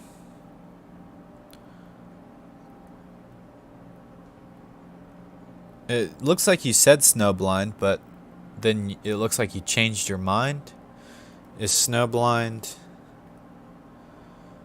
not compatible? Is that why you changed your mind?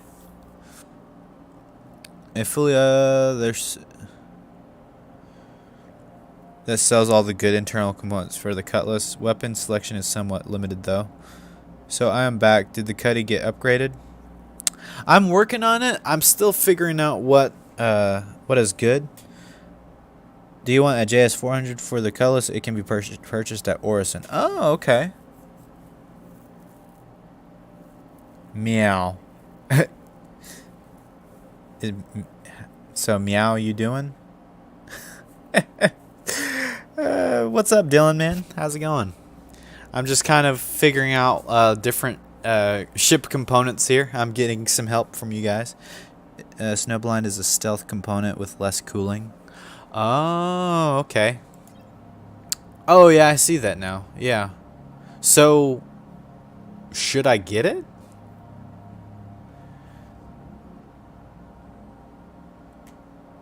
Way to alert the entire sector to your whereabouts. You can potentially prove to be dangerous. You know what? I'll go ahead and buy one for now.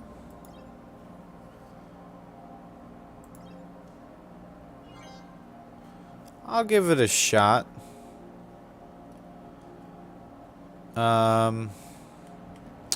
Oh yeah, in terms of weaponry though, I'm definitely gonna change the ballistic weapons on my gun. So I should be able to get size 2 or smaller, I believe. Oh wait, I don't have very many options here. So I might need to take a trip down to New Babbage, because I don't have very many options here. That's a ballistic repeater. Scattergun. I'm not a big fan of the scatterguns, if I'm being honest. I could do a cannon.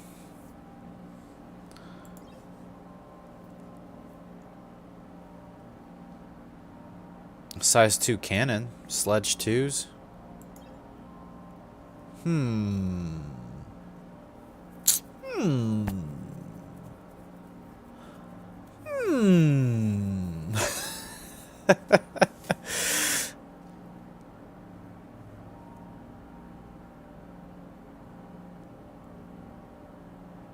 You strongly suggest you upgrade your weapons from size 2 gimbal to size 3 fixed. Yeah. I could probably honestly do fixed weapons. Because, I mean, that's how I normally fire anyways. I don't normally use gimbal. So I could probably do size 3 sledges. Are sledges a pretty good cannon?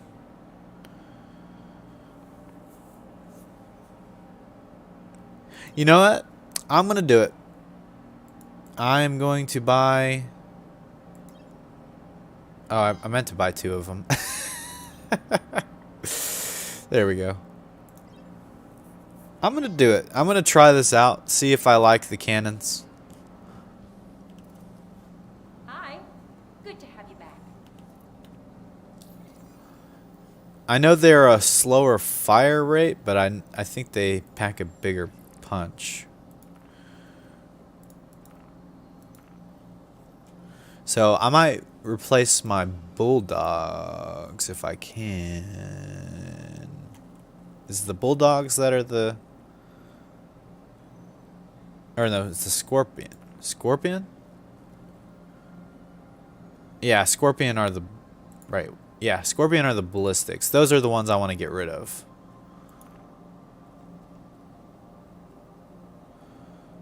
Yeah, so I want to get rid of the scorpions.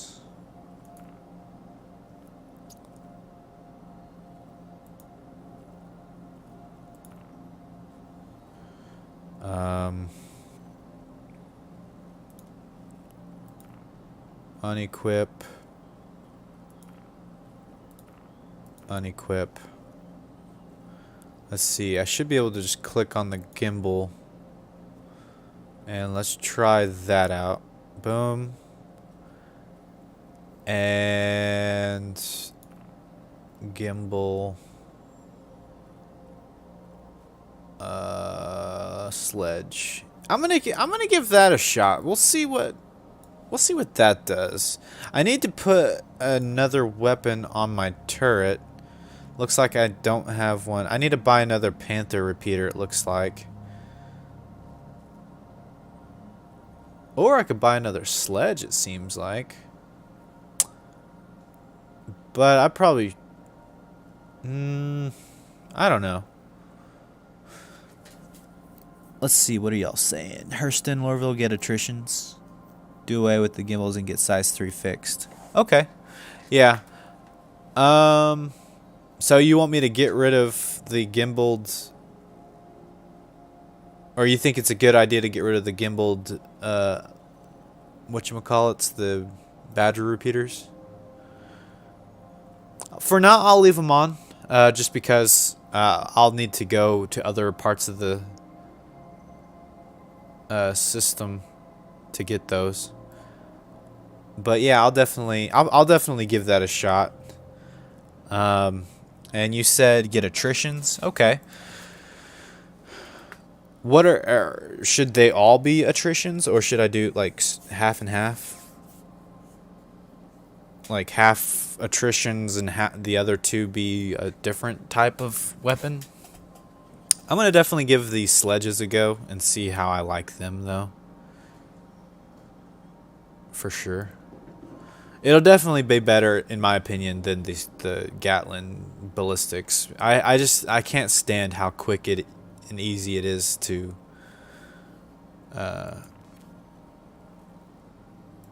run out of ammo with those things. All right, let's see what else. Oh, I don't have the right size. So I think didn't I buy a cooler? I guess I didn't buy the right size cooler. Whoops. Uh-oh. That was weird. Daybreak. FR76. Okay, yeah, I can at least equip that. Did I not buy the right size power plant? Huh, what size power plant? Oh, this is a size 2. No? Yeah, it is a size 2. And I think the one I got was a size 1. Whoops, so that was a waste of money. I mean, I could probably use it for other ships, but yeah. Oh wait, did I even save it? I don't know if I saved. Hang on just a second. There we go. Save. All right, we're good. I think we're ready to head on out though.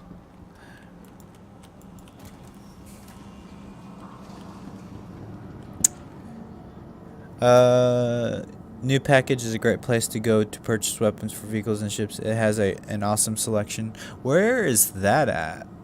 I've never heard of New. Oh wait, are you talking about New Babbage? I feel like that's an autocorrect issue.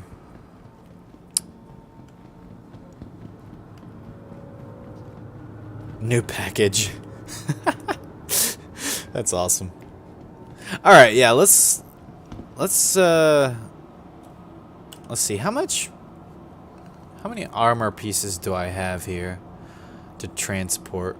Yeah, I got a pretty decent amount. I could probably go ahead and transfer some of this stuff. I need to transfer these backpacks as well. So I might just go ahead and start working on that now and head on over to Microtech now. And then when I get to Microtech, I might do a couple of NPC missions or like dogfighting type stuff to test out the new weapons and see how I like them.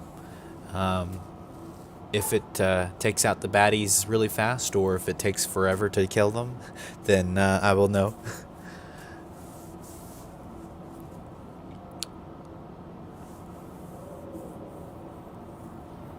Real guns don't do a lot of damage against shields. Make sure you get laser repeaters or distortions to go with them. Okay. Well, the ballistic guns I don't like at all. They have great damage output, but they run out so easily. And when it comes to a battle that's more about endurance, I care more about the endurance than the power.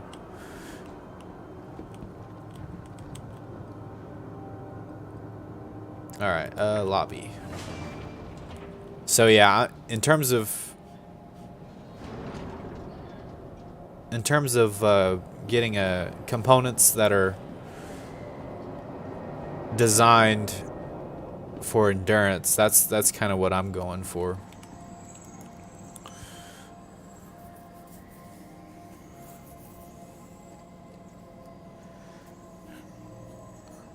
All right, retrieve. Railguns, silly autocorrect. Oh, railguns. When you said real guns, I interpreted it as ballistics. Because I don't think we have laser guns just yet. So those, in my mind, are considered fake guns. But ballistics are realistic.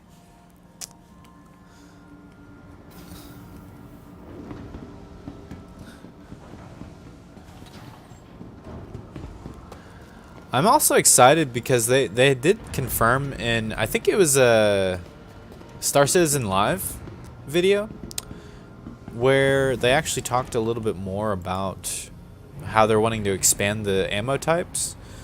I know they're going to add like incendiary ammo and stuff like that later on. So I'm definitely excited to see kind of where they're going to take that and see what other ammo types there are. And I just forgot that I need to grab my armor stuff before I head out.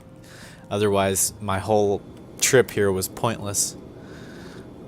Well, maybe not pointless, since I did upgrade the Cutlass Black a little bit. But the whole purpose of me coming here was to get some armor and transport it, so I need to do that.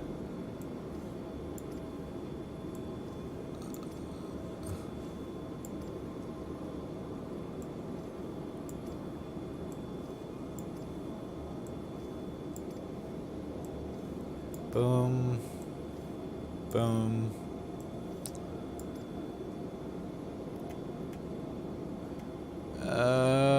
That should be good. You know, I've debated on whether or not I should bring with me the Inquisitor chess piece, because it may be better to have during the event, because then it'll be harder to kill me. At least if I got shot in the chest area. I'll take a couple backpacks with me, however many it lets me, and then I'll take one on my person as well. There we go. That way I can load up the backpacks as well. Looks like I can only get 3 with the amount of armor. Yeah, that's a good haul. I'm satisfied with that. Wait. Oh, that's a different.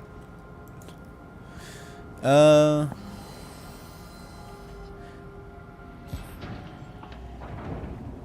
see. You do have laser repeaters of your choosing and the other half railguns. Oh, nice. He's in a voice keyboard and autocorrect is kicking in at the worst time possible. Half of your words are not registering correctly. Oh, nice. Yeah, that's understandable. Are you driving to work? Is that what's going on? Alright, yeah, let's go ahead and oh wait, before I do that, let me go ahead and click Microtech, get that going, because the sooner I can get that route set, if it lets me, the sooner I can quantum travel out of here.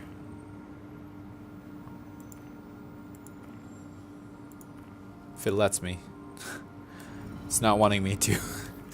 I can't wait for the star map rework. You're gonna let me go here? You're gonna let me go there? You're gonna let me go anywhere? Alright, well, I guess we're just gonna have to wing it this time. And hopefully I don't die.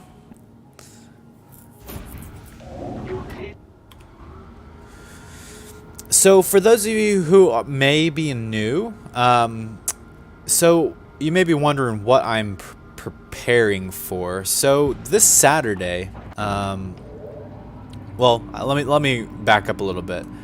I recently reached 100 subscribers on the YouTube channel, and so in celebration of that, we are going to be doing a 100 subscriber event on Saturday, the 26th, this upcoming Saturday, and it'll be at 5:30 U.S. Central Time PM. And anybody is welcome to join. I do have a couple of videos, a couple of streams back where I go a little bit more in detail about it. It's not titled details about it. I probably should title it, or at least put like in parentheses. That way people can easily see that and have reference to go back to. But basically this event will have like kind of like a few stages to it. One of the stages is kind of like a meet and greet session, where we're gonna load up on an 890 jump ship that is being loaned to us through one of the viewers' organizations. I guess they're loaning him the 890 jump, and then so we'll be able to use that for the event. At least as of the other day. I haven't talked to him to see if he's still able to do so since then. But the kind of plan is to load up the 890 jump, and then from there we'll kind of do our little meet and greet somewhere above Microtech, and then I think OM4 is where we're going to do it actually. So whenever we leave Port Tressler, we're going to head on over to the Comaray first, and then from the Comaray, OM4 I believe is within line of sight of the Comaray at Microtech, and so then at the OM we will kind of chill out in deep space. Well, not deep space since we'll be above Microtech, but we'll be out in space basically, away from the gravitational pull of the planet, and do the meet and greet for a bit, kind of get to know each other, that sort of thing. We'll use Discord to communicate. The link is in the description if you are interested in hopping in to join the Discord. And there will also be some more information about the event. I'm going to try to get something written out by Friday on the rules and stuff. There shouldn't be too terribly many rules, but just kind of like, of course, the typical guidelines of stuff, but being respectful, that sort of thing, and go from there. But so there's the meet and greet. Then another phase of the event is a PvP event. We're gonna be landing the 890 jump somewhere in the foresty biomes of Microtech.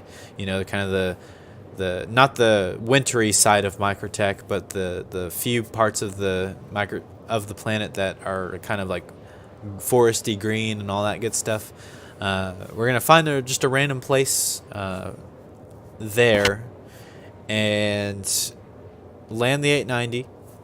Then we're also going to have a Cutlass Black. It'll be my Cutlass Black. And we're going to plant the Cutlass Black relatively close to the 890. I mean, there'll be a little bit of walking distance in between the two ships. And so basically the objective is you need to take an item that is tied to you, whatever you want your specific item to be. And I'll try to, in the Discord, I'm going to actually send out a little survey to fill out of what you want your item to be. It's got to be something that you know for sure is going to persist on a ship. I know Star Citizen can be buggy and a lot of those things can glitch through the ship, but anyways, I'm kind of rambling on a little bit on that. But you're supposed to plant your item on the Cutlass Black, and then once you plant the item on the Cutlass Black, then you now have access to go to the 890 jump and initiate the self-destruct button. And whoever is successful at doing so, they plant their item on the Cutlass Black and then successfully are the one to self-destruct the 890. Of course, it'll be verified that you successfully planted your item on the Cutlass Black first. But once it's verified, then you are declared the winner of that little PvP match, and you will receive the AUEC money that we've kind of gathered up. It'll be a minimum of a million AUEC. Who was it that donated it? It was I'm blanking out. I apologize. Let me see. I have it written down. Where did I write it down? I want to get their name right. I don't know where I wrote it down. I have a notebook and I write a bunch of stuff down.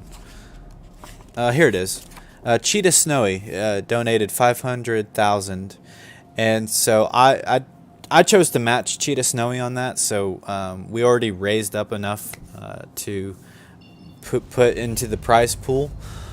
So if anybody else would like to add to that, we will be able to add some more to the prize pool and go from there. And so I definitely look forward to it. It'll be a fun little event, I think, a fun little game mode.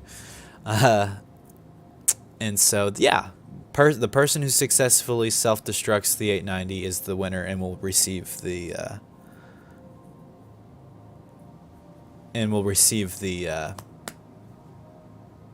little prize AUEC. Rain Clinton, you're about to use my code if that's cool. Yeah, absolutely, man. Go for it. Yeah, that goes for anybody. There is a referral code on the link, or on the description rather. If you guys would like to start off in Star Citizen, if you haven't bought the game and you're interested in buying the game and you buy the game, there should be a section where there's like a referral code that you can type in, and it is supposed to give you an additional 5,000 AUEC, which is the in-game money. So you get like 5,000 starting out if you use that code. Now you don't necessarily have to use mine. If you have a friend that's already in Star Citizen, definitely use theirs, because I think he or she will also get 5,000 as well. So if you want to boost your friends up a little bit, that is totally cool. If you don't have somebody to do that, then absolutely use mine. But I want to throw that out there because I want you guys to be able to benefit your friends and stuff first before you benefit me, kind of thing. So so there's that. So anyways, so there's that. So there's the PvP event.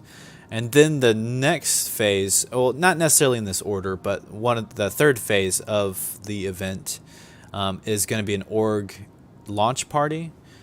So we're going to, I've created an org, and I'm kind of still in the process of writing the details about the org. A little bit of role play in the sense that it has like a little bit of like fiction lore tied to it. Nothing too crazy. It's not going to be a like role play organization where you have to pretend to be a character or whatever, but it is like I'm trying to be creative and come up with some history within the org, and so there's that. So it'll be joinable. Anybody is welcome to join it, as long as they obey like a couple of guidelines in terms of like it's supposed to be a good org, so we're not going to be involved in piracy and stuff like that. So if you do anything that's like illegal within Star Citizen, definitely try not to tie the org name with it, because it doesn't properly reflect the org, of course. But anytime we do like org stuff, it'll definitely be like good stuff, like bounty hunting, or maybe like good mercenary work, that sort of thing, and as well as security. I'm definitely wanting to do more security, which whenever like physicalized inventory and all that stuff really becomes online and piracy increases, I think the need for security will increase, and that's kind of where our org is gonna hopefully shine, and we'll be able to provide security to those in need. So that's kind of the objectives for all that good stuff.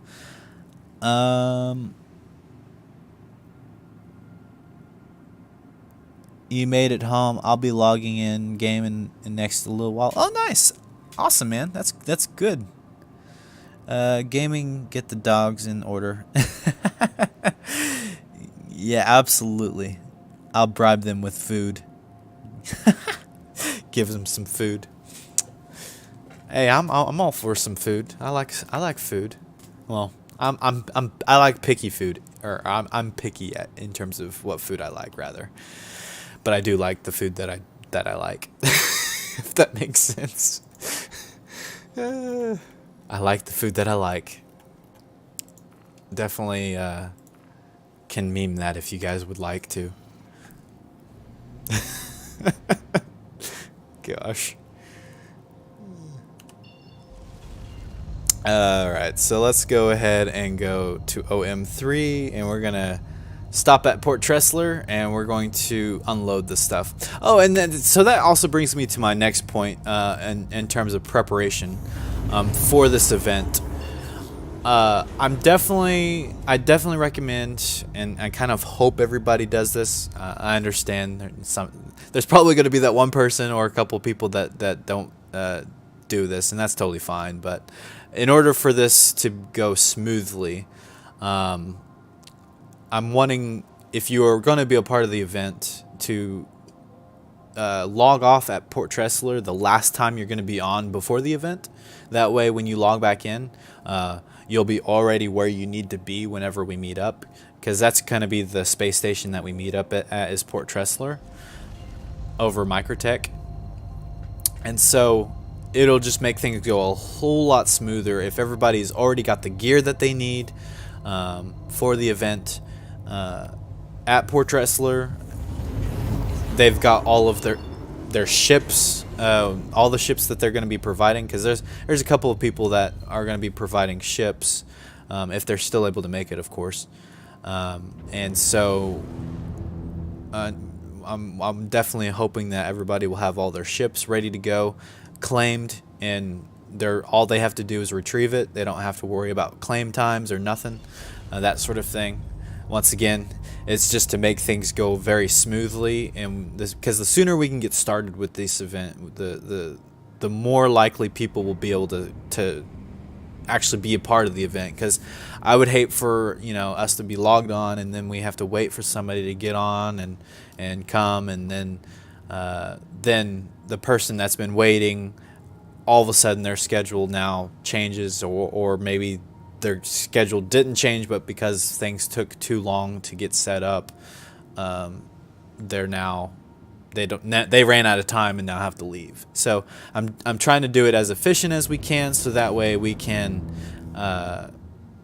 get it started and everybody can participate that's planning on participating in that sort of thing. So yeah, I just wanted to get that out there. I know I rambled on a little bit about that, but that's kind of the game plan.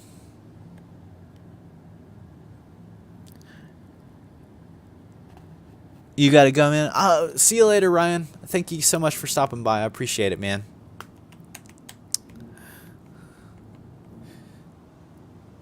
Your dogs love chicken nuggets. Ooh, nice. I like chicken nuggets. Well, at least I used to. As a kid, I was definitely the picky eater who only got chicken nuggets at McDonald's. Like, that was it. I never got anything else.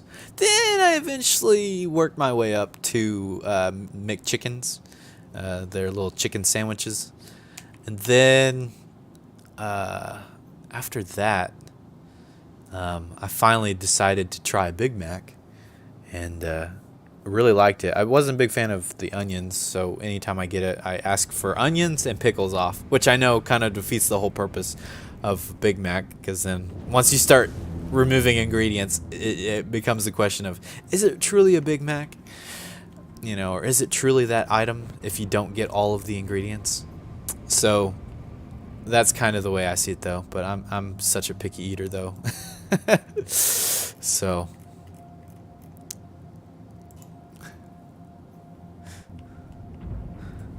they are now being fed nuggets. They are happy. I'll start your stream, or you'll start your stream when mine is done. You don't necessarily have to wait on me. If you want to hop in and go for it, hey, go for it, man. And if anybody would like to go check out his stream, definitely feel free to go check out Squirrelord's streams, man. He does a really good job, especially with his tutorial videos, at really breaking things down. So far, the two tutorials that I've seen him do, rock mining, he does a really good in-depth video on rock mining, and then the most recent one that I watched that he's done is Prospector Mining, and also it kind of informed me about how to do a little bit of refining as well, because I've never refined mineable objects before in Star Citizen, and that's definitely something that I'm wanting to get to eventually. I just don't have a ship that can do it yet. That's really the main hiccup, and it will probably be a little bit before I can, just because I gotta get I've got to get the Prospector or even the Mole, which the Mole's probably not within the realm of possibilities anytime soon. It'll be more like the Prospector, essentially. So, but as soon as I can get a Prospector, then I can actually do probably some of the mining and refining type stuff. And I definitely look forward to that because I've never done refining, and it's definitely something that piques my interest. Definitely want to see what it's like and what all you can do in it. But yeah, definitely go check out his stuff. And if you're already subscribed to him and would like to go and watch some of his content tonight, definitely go do that. It won't hurt my feelings if you leave right now. There is a sale on the Nomad package for about 75 minus the campaign. I went ahead and got that one. Nice. That's a pretty decent ship from what I understand. I don't have the Nomad. I don't even know if I've ever flown one. I've ridden in one before, but I've never owned one. But it seems to be a pretty good starter ship for sure. For me, it definitely, like, I started out with the Aurora, but then I did upgrade to the Cutlass Black as my starter ship. So that way, anytime they do like a database wipe, I will always have the Cutlass Black.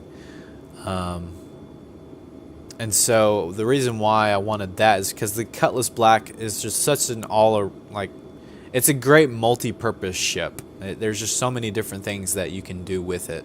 And so, especially early gameplay, like when you're first starting out with 20,000 AUEC or however much AUEC you start out with, instead of that, or instead of having to deal with that low of amount of money starting out, and trying to do that with an Aurora or a Mustang even, is definitely brutal. And so that's kind of why I decided to go with the Cutlass Black. But I think the Nomads is kind of similar because it does have a spot where you can actually park, like the Grey Cat Rock, for example. And so I think you can actually do rock mining with the Nomad as well. And so you have kind of similar opportunities with that you can do with the Cutlass Black. So that's definitely a great option. I could be wrong though on the rock part.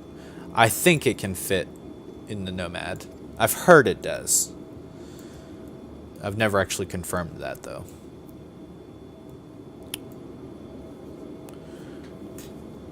There is a sale on the you're gonna keybind the call ATC function when it 317 drops. Absolutely, man. That's gonna be a great feature.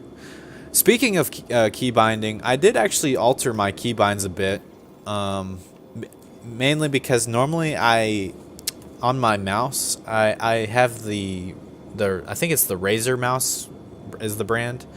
And it's got the little attachments on the side of it that you can interchange to, so you can have like a 2-button attachment, a 7-button attachment, and like I think a 9-button attachment, or it may be even 12. I think it's 12 actually.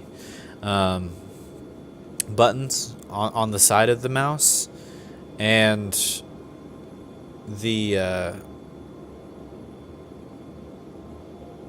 I found that I only would ever really use one button on it, mainly because it's hard to get that muscle memory correct when it comes to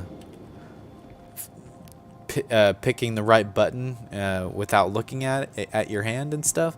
So I decided to go ahead and swap out my attachment for just the 2-button one, just to simplify things. And so now I just have that, and I also changed my free look button to one of those buttons. So now it's a lot easier for me to free look than it used to be, because like I think Z is the free look, and if you like, at least for me, like my button that or my finger that I use for Z is my ring finger, which is also what controls A, which is the left button, or like the left movement button. And it's kind of awkward if you're trying to like look or freely look around and move to the left at the same time. Like you kind of have to like contort your hand in a weird position. But now I should be able to like look around pretty easily now, which is kind of nice.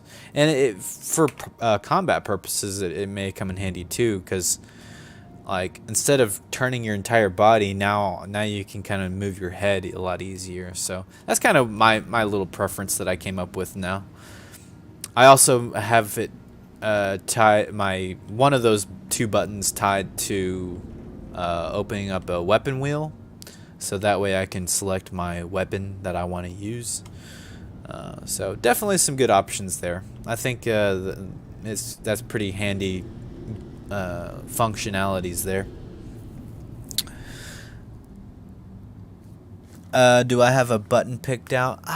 You know, I really don't yet. But it'll probably be one of the ones. Thank you, and please visit again. I know the buttons over by the enter key don't tend to have very many keybinds. Let's take a look at that actually. Let's go to the options real quick. Yeah, like this area I know has been pretty empty in terms of what is assigned to what. So I don't know, I might, maybe the equal key maybe would be a pretty decent one.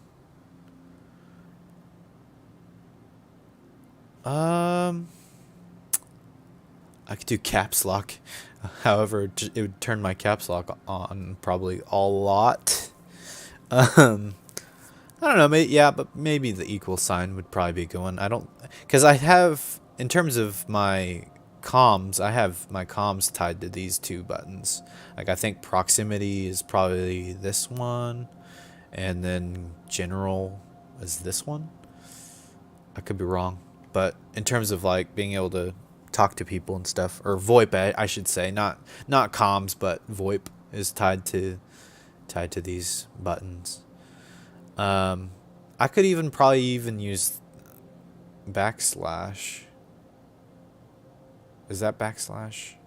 I think, yeah. Whatever that one is, I think it's backslash.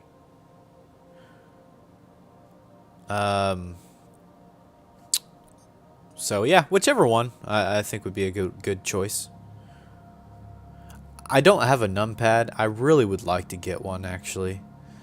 Get a new keyboard that has a numpad, because like it'd be nice to be able to have more control over what shields and stuff do and stuff like that in combat. I'm sure it comes in handy pretty well. Anyways, I've kind of rambled on a lot about that. Let's do a little bit of combat real quick. I want to test out my new guns, my new sledges, and see if I like them. So let's accept a mission here, just a typical bounty hunter mission. I don't know what I'm doing here. But first we'll do call to arms real quick. And let's see, bounty hunter. Yeah, this will be a pretty good one. Let's just do this one, this 4,000 AUEC one. And we'll go ahead and track it real quick. Let's test this out and see if we like it.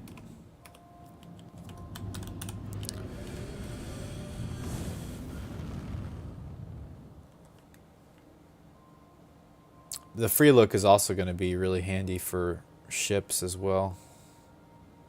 I feel like I have a lot more control right now. because then I can actually like move to the left and look around.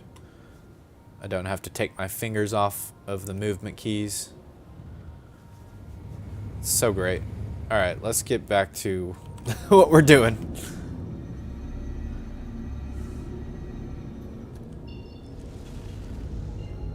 Ah, man. I guess I'll have to actually pick my route. They're at Uterpa.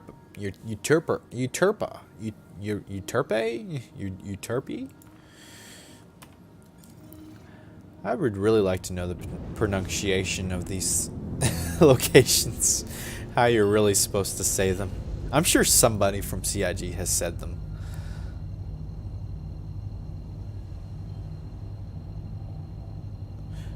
You're thinking 2 buttons, one going from FPS to ship and the other while in ship. Oh, nice. On the T16000. Anybody have any good keyboard recommendations that are reasonable in terms of pricing?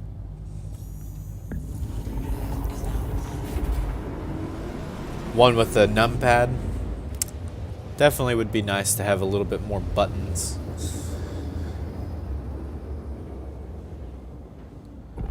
However, I am notorious for pressing the wrong button, so that may be an issue.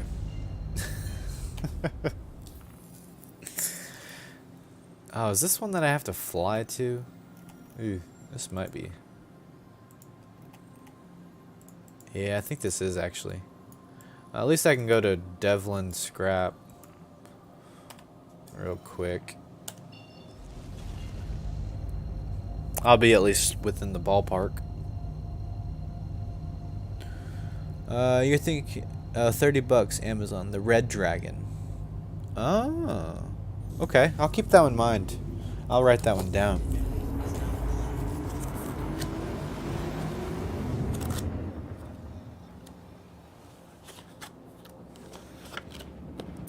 I really need to get like a notebook for writing notes. I do have a notebook, but I have just random stuff in it that I need to. I need like a notebook for specifically Star Citizen purposes, because I have other stuff in this little notebook that I got, like for like future game ideas that I want to create for Dreams PS5 whenever I do get a PlayStation 5.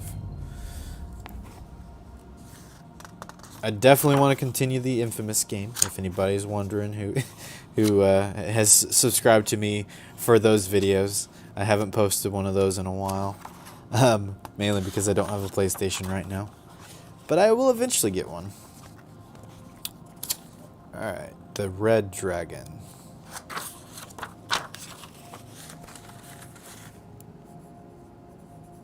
Red Dragon. Amazon. Keyboard.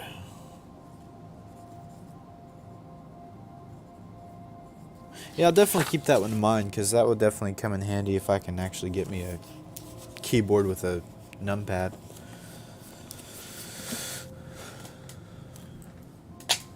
Alright. Where's our bounty at? Let's go after him. Oops. Gave away my position. Ooh. That's got a little bit of kick to it. Kaboom. Kaboom. This could be interesting. $1 random store.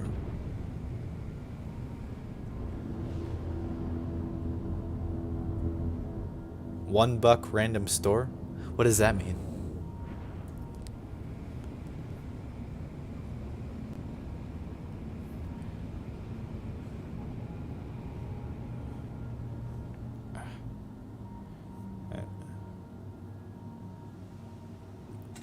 Alright, let's get going.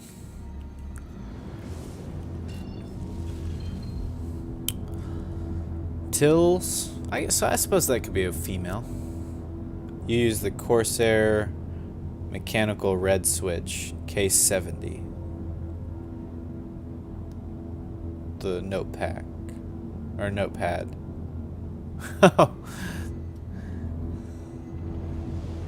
You recommend mechanical switches? Mechanical switches? Are you talking about like HOTAS and stuff like that? I do want to get those. I definitely would like to have... I don't know. I think I would probably prefer twin sticks. But it'd probably be whatever the cutlass is. So, stick and throttle. I'm sure it doesn't really matter based on ship. But in terms of immersion, like, it would match my character pretty well.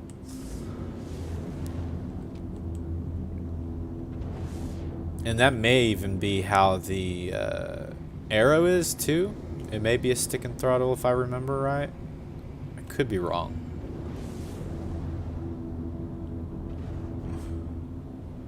Keyboard key switch. What is keyboard key switch?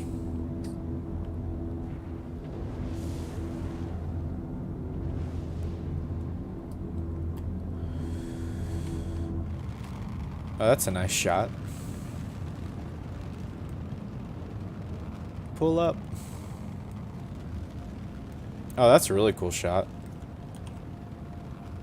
Especially with like that planet up there. I think that's Microtech. Or no, that's that other one. That other moon. That's cool. I always like it when you can see like big moons or planets.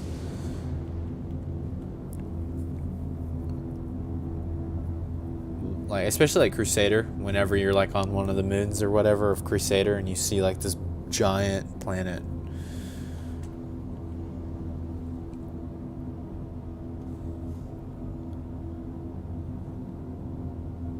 Yeah, well, what's a key switch? I don't think I've heard of that.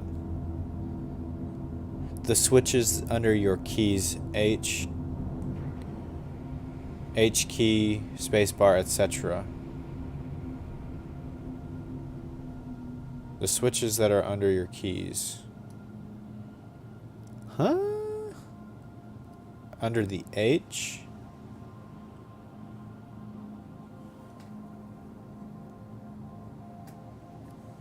I'm confused. The keys just pop off. Oh. Huh.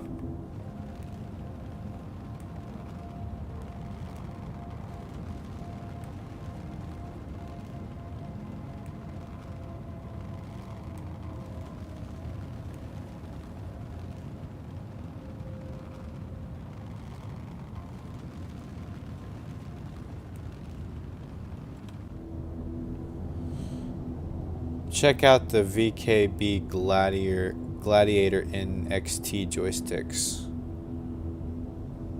Does that have a stick and throttle? Or is that a twin stick system? I mean, I definitely don't mind a twin stick. I think that, like, especially like when it comes to twin stick, the zero turn lawnmowers or whatever, those are always fun in real life. And so I kind of imagine having twin sticks kind of similar in Star Citizen. Man, I stick out from a mile away, don't I? Or at least 20 kilometers away.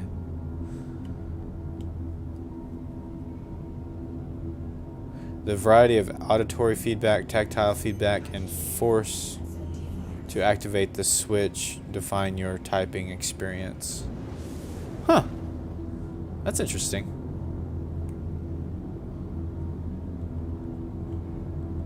So I guess it has really good tactile feedback and haptic feedback.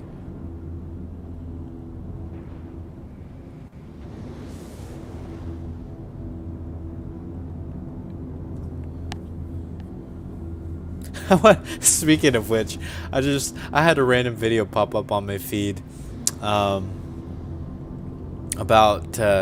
like console controller haptic feedback and stuff like that.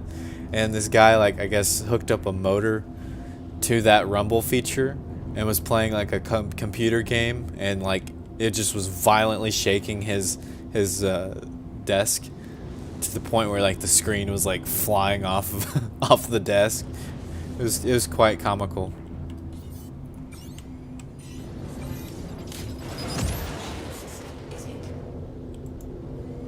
Oh, I think my own missile hit me. Ooh, direct hit.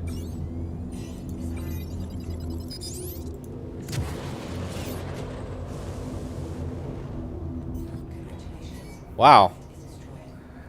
That like never happens. Where I defeat a target with nothing but missiles.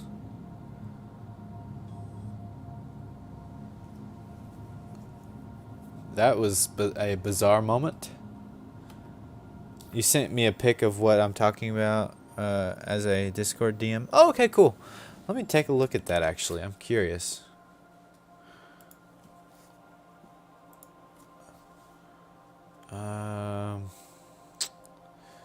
Linear, tactile, clicky. Oh, okay.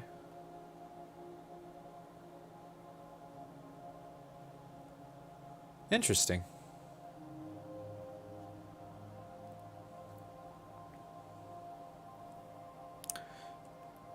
So, you're recommending replacing those on a specific keyboard?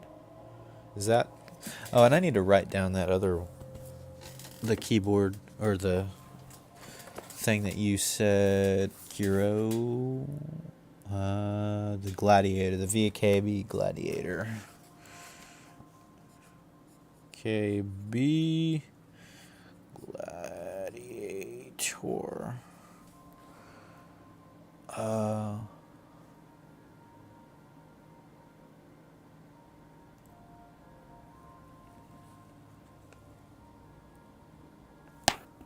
Gladiator NXT joysticks. Okay, cool. I appreciate you letting me know that. I'll definitely take a look at some of these on Amazon and any other place that I can find them. See what's reasonable to get and whatnot. I also want to do a little bit more research into like HOTAS and HOSAS and HOMAS. Oh, goodness. Look for one that says mechanical. Okay. I'll keep that in mind. Mechanical. I'm definitely writing this stuff down because like I will totally forget a lot of this stuff if I don't write it down. So I definitely appreciate the suggestions, you guys. If there's anything else that you guys want to suggest, definitely let me know. I definitely am the type of computer quote-unquote builder that relied solely on YouTube to figure out how to do this kind of thing. So it took me like I think I finished work early one day, and that was when my last computer part came in, and so I was able to actually leave early that day. I think I got home like sometime like I think it was like right at noon. And it literally took me like the rest of the day to build it. And I had to rewatch a video and go back and like look closer the next couple of times. It was a mess, but finally figured it out and was able to get things working. I was having problems with my RAM sticks too. After it was all said and done, my RAM sticks weren't fitting right. I don't know if it's just, the motherboard compatibility was just not the greatest, maybe, I don't know, maybe I just got a cheap motherboard and that's that's why. but it was like not registering my RAM sticks at all. I think it would register one RAM stick, and that was it actually, and I couldn't get the other one to work. So yeah, and that took me a good solid amount of time to get working, and I was getting frustrated and getting like scared that like, oh no, I broke my motherboard. But finally I was able to put enough pressure on there to where it clicked into place, and finally it started reading it. But anyways, in terms of that, yeah, like what's good in terms of keyboards and all that stuff, I definitely have like little to no knowledge about that kind of stuff, like what's normally good for what people tend to like and that sort of thing.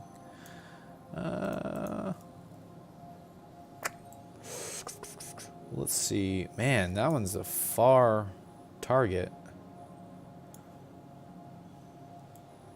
Looks like the closest I can get is Devlin Scrap.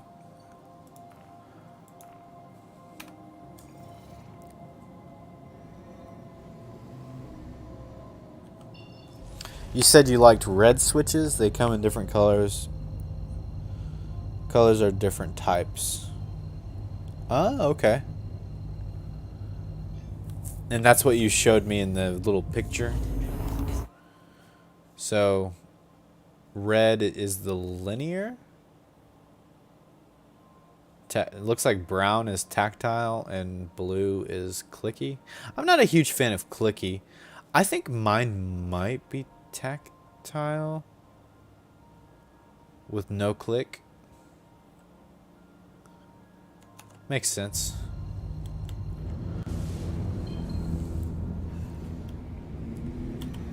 Because I think mine has a little bit of a tactile. It may be neither. I don't know. I got it from Walmart, so it's definitely not anything to rave home about.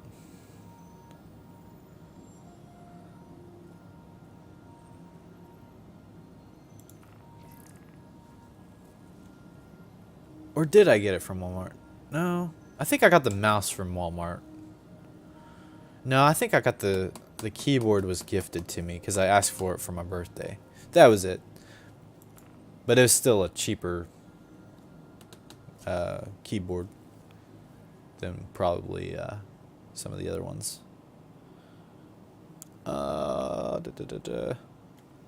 Yeah, I don't really want to fly that far away just to do a bounty. So I'm going to go ahead and accept a different one and see if I get one that's easier to get to than that one. That one's like, the closest thing to that one is like 300 kilometers away. That would take way too long. It was Clio. That's the one that we could see.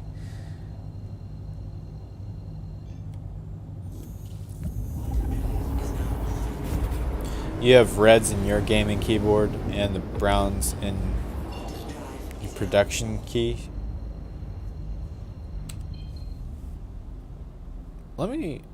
Should I try to pop mine off?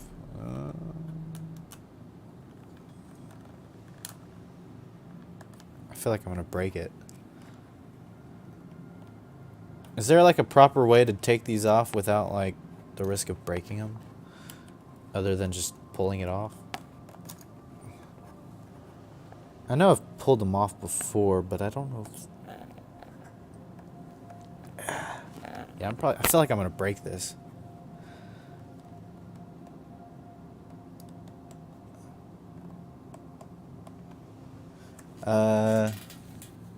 You found a kit that had all the types of cherry mechanical switches and found that the red suited you best. Nice.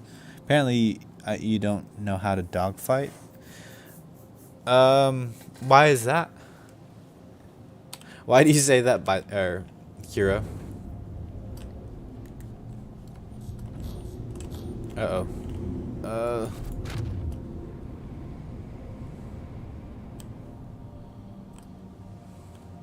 The weird aiming glitch is not, or is happening, or it may not be a glitch, but I don't know why it does that sometimes.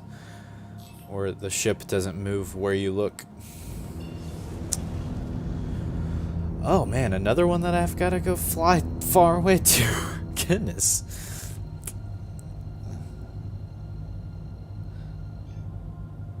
Mine might be glued.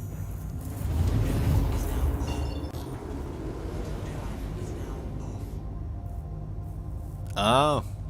So in other words, don't try to pull it off or I might break it. Got it.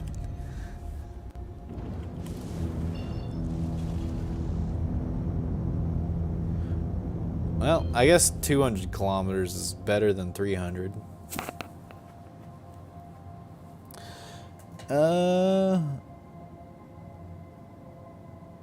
Which isn't bad, but that means you can't change them. Okay. At least in small ships, I die every time you try. When it comes to player interactions, yeah, I die like every time.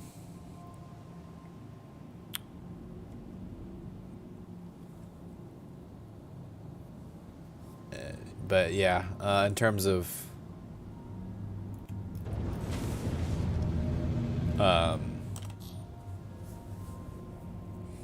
NPCs, I hold my own against NPCs okay.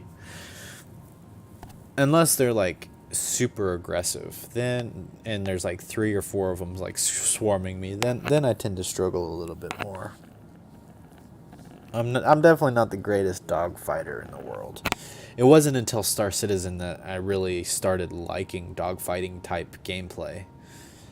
So I definitely don't have very much experience in that department. I definitely would like to get better at it. And I know like YouTubers like Avenger1, he has like pretty solid videos and things like that goes over training and how to do PvP right and that sort of thing. I'm kind of interested in going through and watching some of his videos and seeing if I can learn some things. That'd be kind of neat.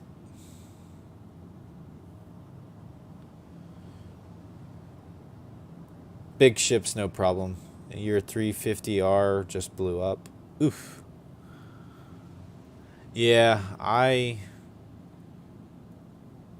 do okay in the arrow now. I once I started upgrading the arrow and getting better components in it, it started growing on me really fast. And I really like it. I would like to get me a Gladius though, since it is more keen to PvP style combat, whereas the arrows more caters more to, I guess, PvE style combat. At least from what I've heard. And so it'd be cool to try that out.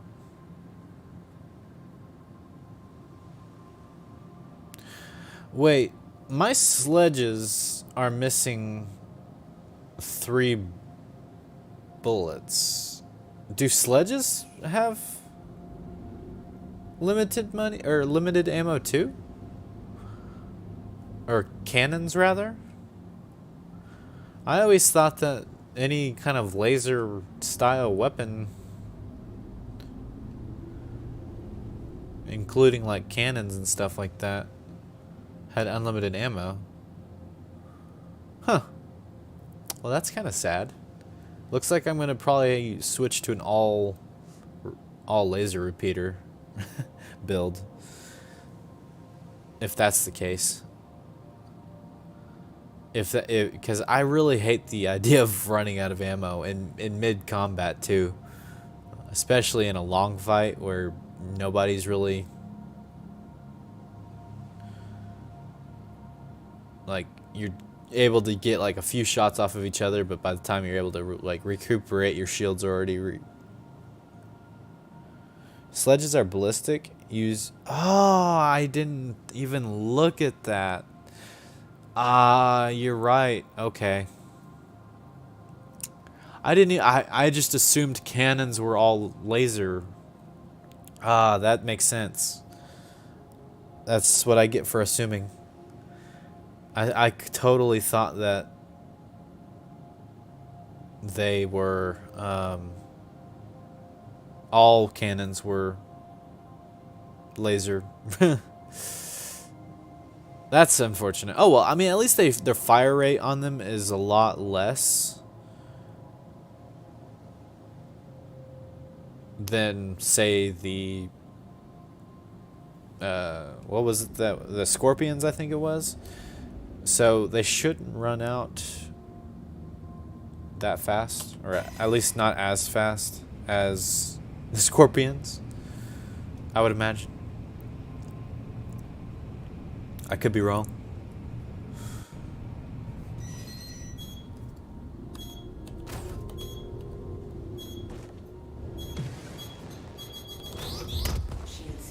Okay, what button does the decoy? Because I pressed the decoy button, or I thought I did, and I still got hit.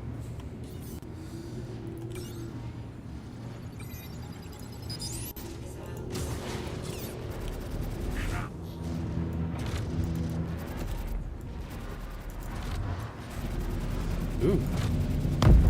Ooh. I like Big Boom. That was pretty. He died like instantly.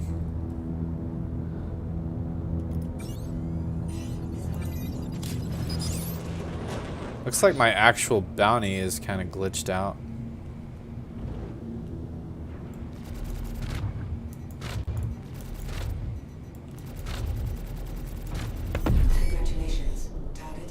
I think I might have found my... I mean, I know that was like a little dinky ship, but it was pretty fast. Not gonna lie. That was kind of exciting. Let's see, is there a mission... Let's see, I'm gonna check to see if there's a better mission that has more enemies to fight. I know... Is it remove illegal occupants? Is it that one? Or no, it's remove claim jumpers. Combat pilot. Yeah, we'll try this one out. We'll see what... Oh, is this going to take me... Oh, it is at Microtech. Cool. Yeah, I'm going to definitely try this one out. Or no, it's at mining claim. It's going to be far away, ain't it? Yeah, it's going to be way over here. Okay. Yeah, I'll do that one real quick. I'll do this mission and then I'll hop off for the night. How about that?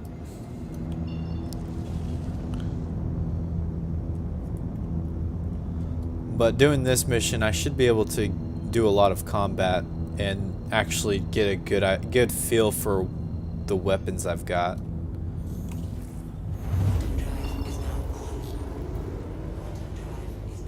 Sledges are ballistic, use ammo. I like big booms and you can...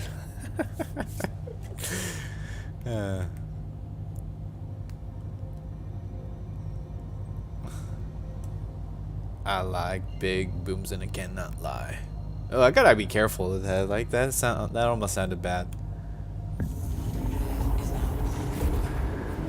I gotta emphasize the boom, the M.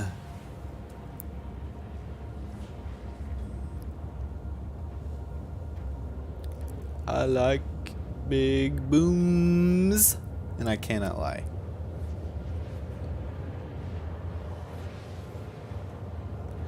My fireworks can't deny.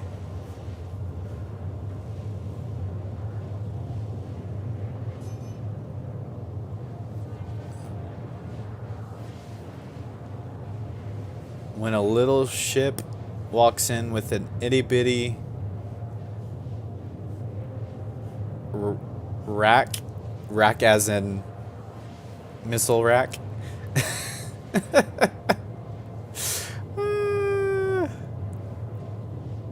Somebody's got to make this parody come to life.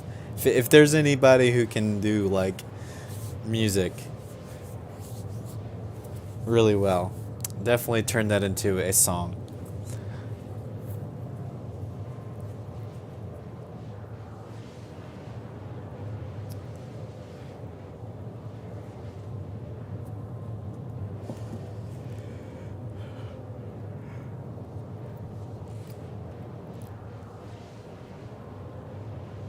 Sir Mix-a-Lot, LOL.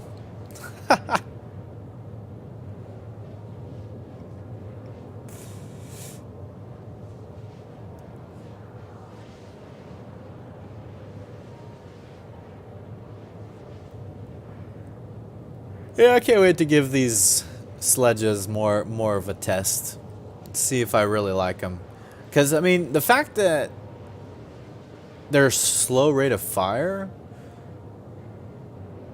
I could see myself getting behind them. Because, I mean, I only spent, I took out 2 targets. And I only spent, like, what is that? 11 sledge bullets? So, excuse me, that's not too bad.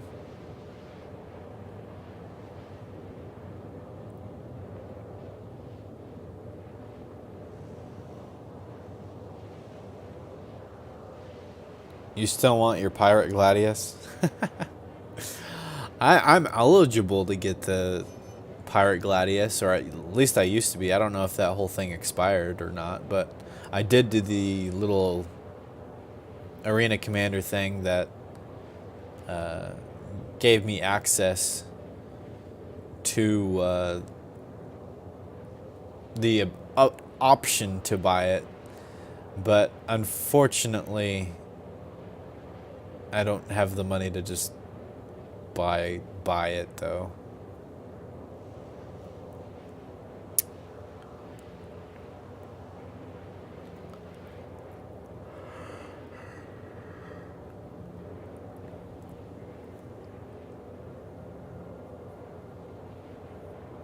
I can only justify buying 1 ship, and 1 ship only.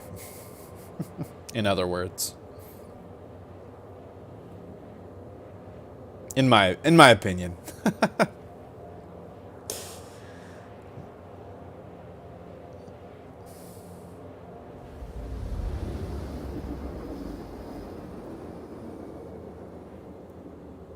You know, honestly, I did notice a difference in the quantum speed.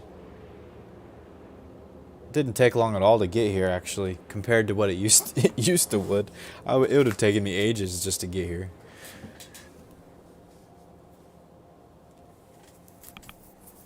So thank you for actually pushing me to get.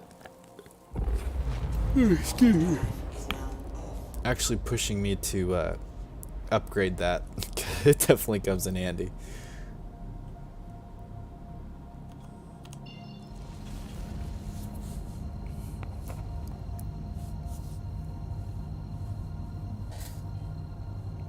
The cooldown on it's kind of long though.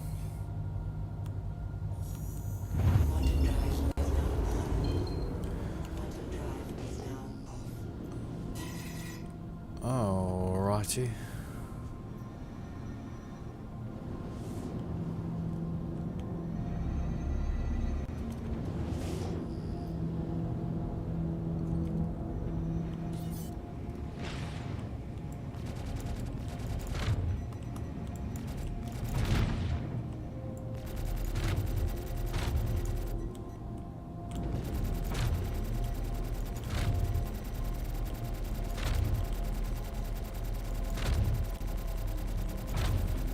Probably should be saving those for like actual enemy targets. Here we go. For every one of us you take down, I'm gonna make you pay double. I'll make you pay triple. Plus interest.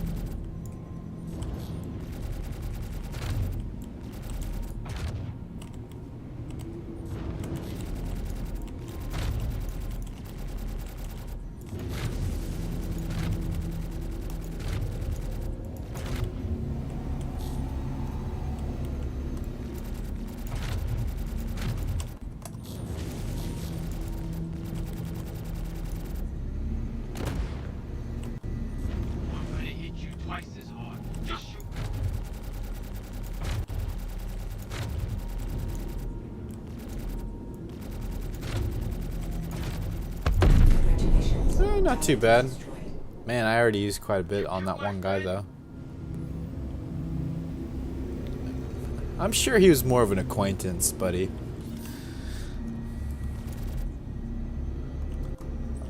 I overheard him talking about you.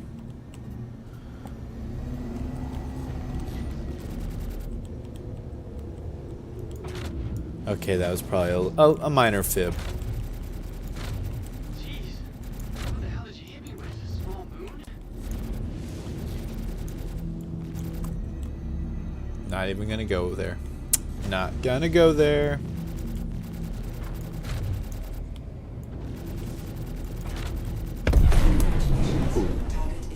Oh, you're gonna regret. Beautiful.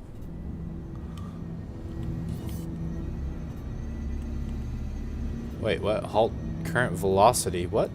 What is this? Why am I halting? What? Okay. I'm so confused here. Hurry up. Alright. Everything checks out. Feel free to go. Alright, thanks, buddy. What just happened? Why did I get searched way out here? I'm sorry, officer, I didn't mean to speed.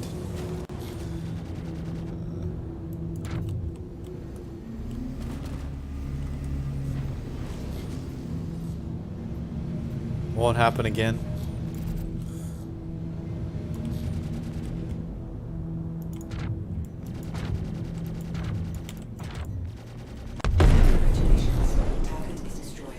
Not too bad.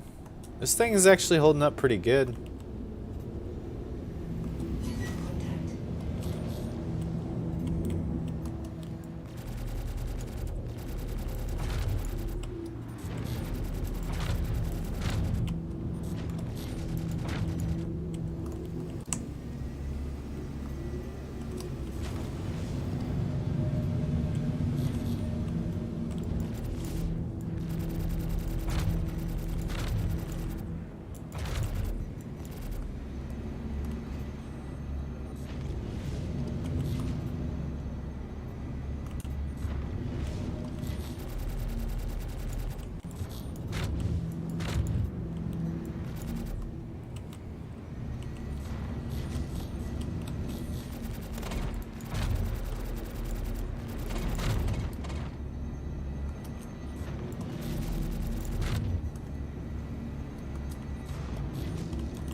Oh man, that was bad.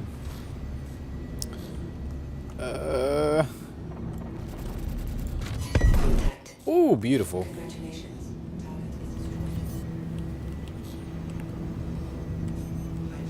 Alright, here we go.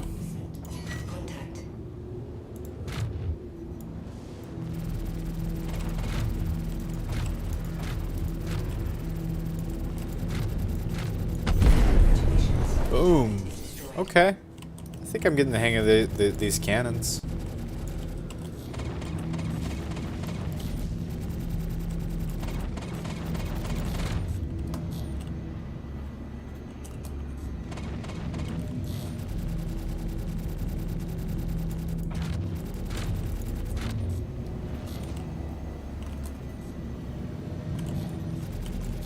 You think it's gonna stop?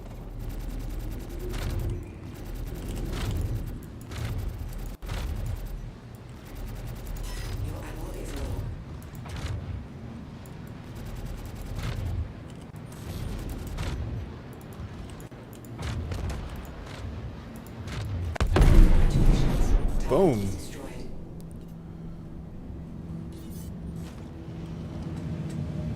Not too bad.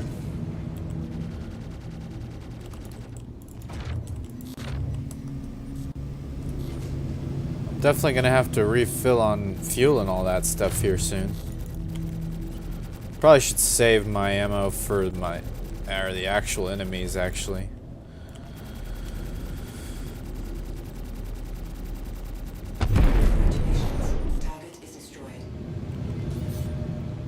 Oh, you're going.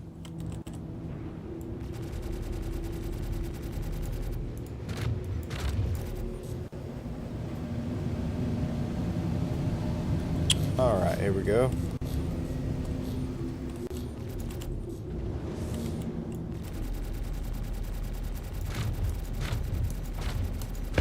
Congratulations. Target is destroyed. Not too bad. I kind of like this combo. It's not a bad combo. You're out of ammo. Ah. Except for when I run out of ammo.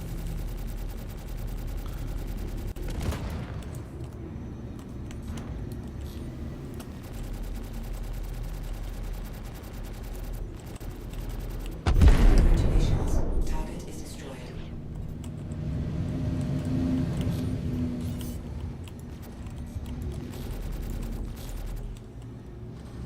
Oh, oh. Spaz. He's a spaz.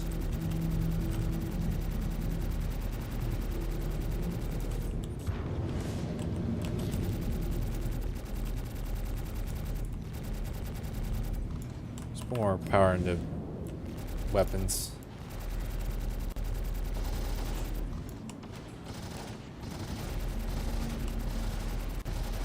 Ooh, almost got him.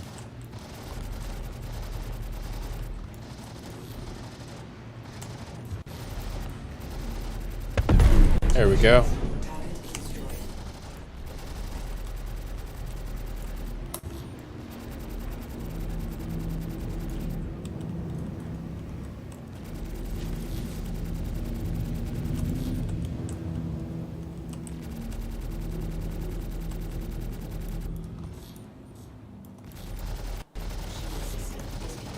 Ooh.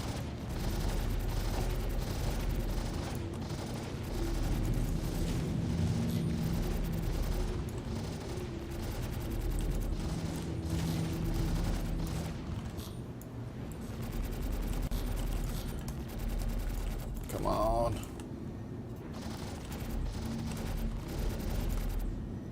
Need to let my weapons recharge. There we go. Contact.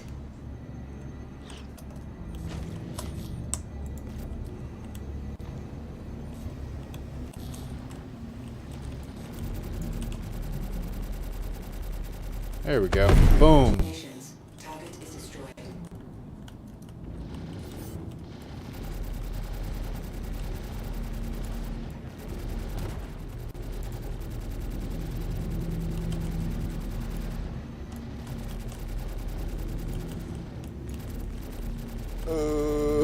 Can I get him?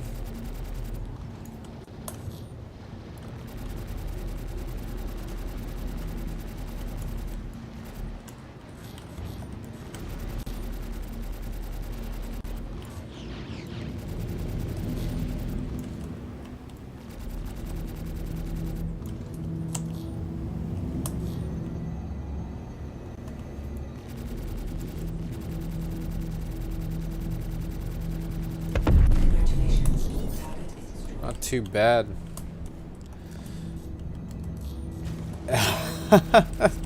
It's really hard to do this and talk at the same time. It's really hard to stay focused.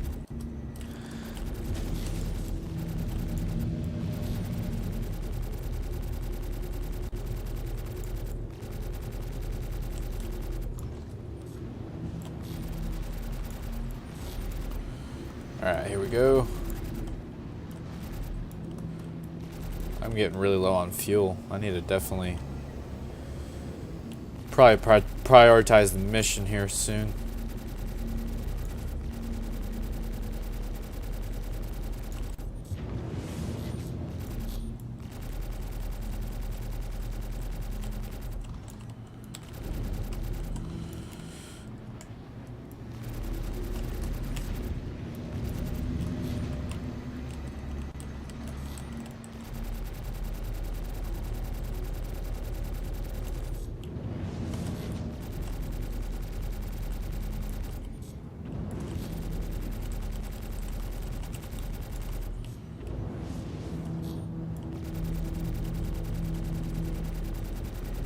Congratulations. Boom. Target is destroyed.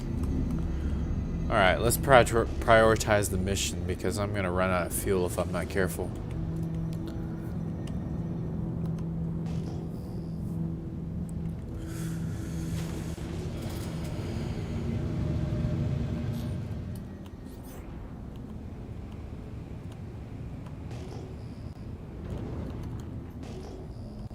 you're gonna regret killing them.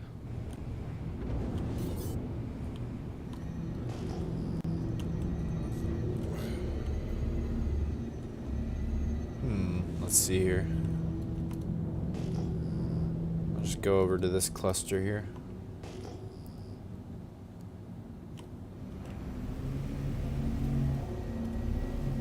Oh, there's one right there. Where'd it go? There was one like right over here.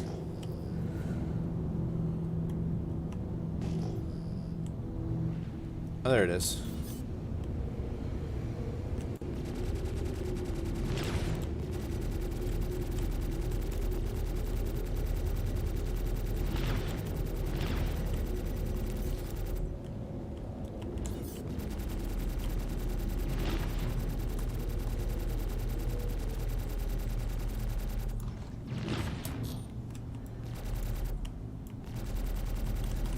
Alright, here we go.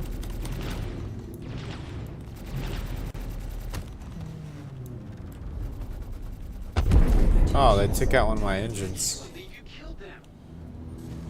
Shooting at you.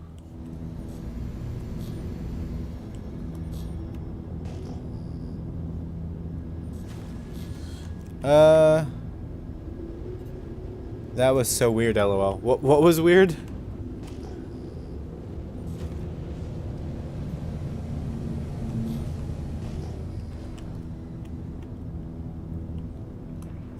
This is kind of a cool little area right here in between these two asteroids.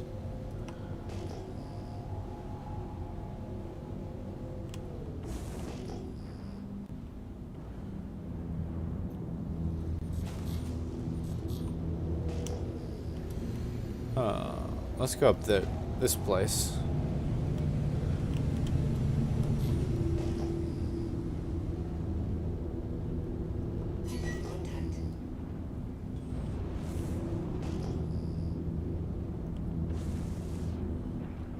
Is there one over here? Maybe? Yes, no, maybe so. Oh, it was just telling me where to go in terms of rock. Oh, no, here we go. Here's one.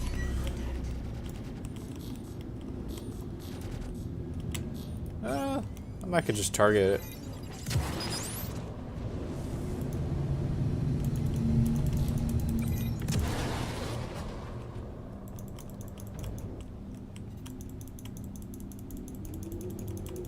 Oh, I ran out. That's why. Okay, here we go.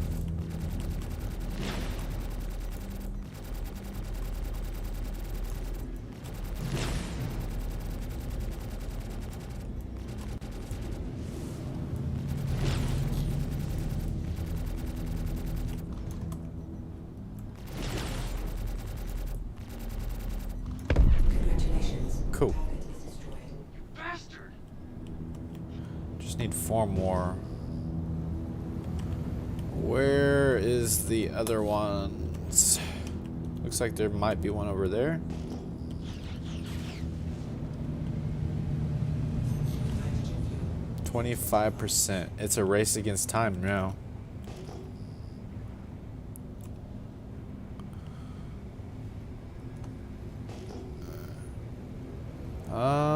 Let's see.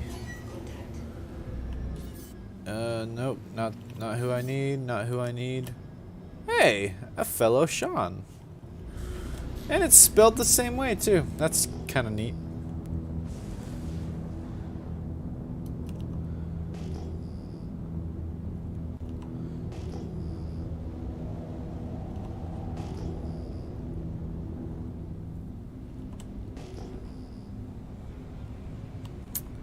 Where are you, little sentries? This is making me centuries old. There's one. And I'm coming in hot. Let's lower down a little bit. So what was weird, Scott?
My goodness, this one's really taking a beating.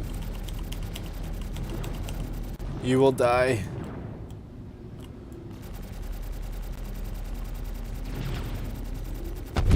There we go. I really need to start targeting the right part of the ship. That'd probably help.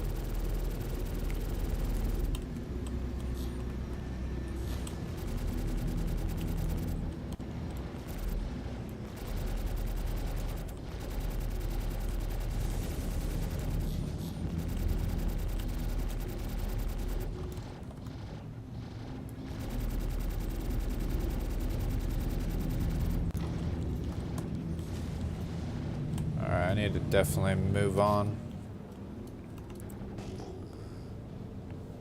If I keep fighting these guys, I'll run out of fuel really fast.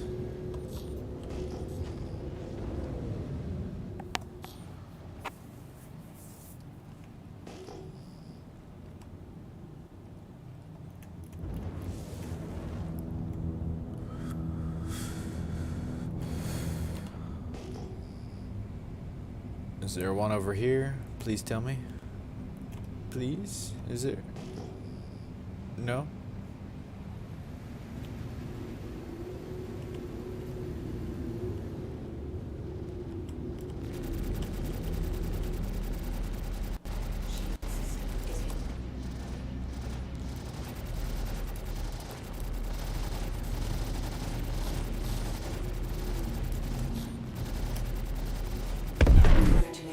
Sorry, fellow Sean. It was just meant to be. There can only be one Sean in this world.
Not too shabby.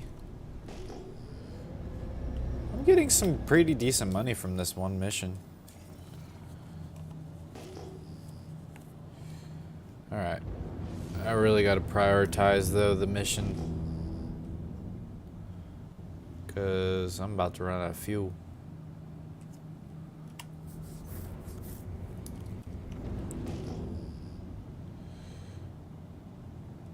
But hey, now I don't have any people shooting at me now.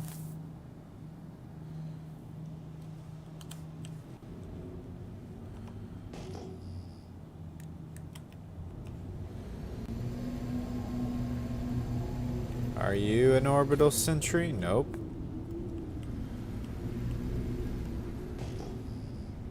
Where are you?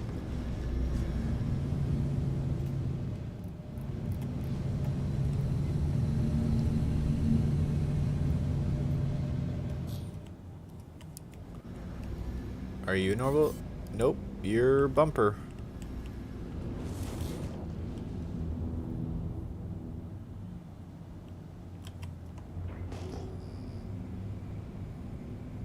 So Scott, what were you saying was so weird?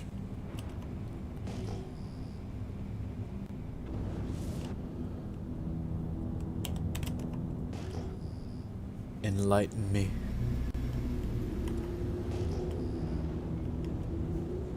Ooh, are you a sentry? Please be one. Yay, there we go. There's one.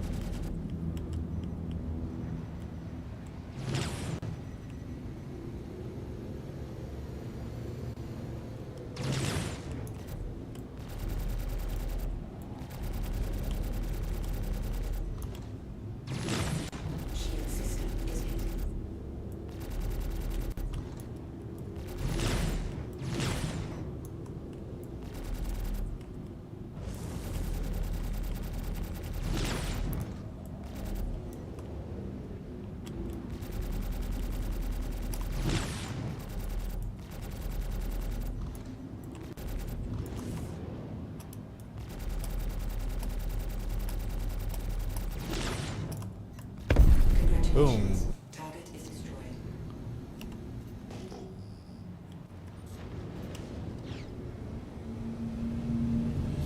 Running out of fuel will be good practice for 317. Touche, touche. Too bad,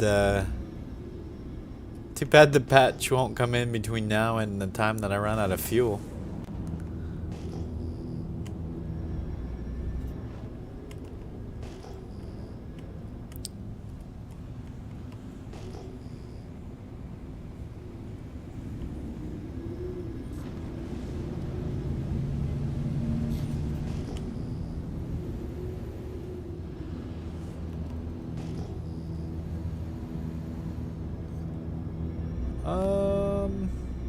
Let's try where over that 21 kilometers is.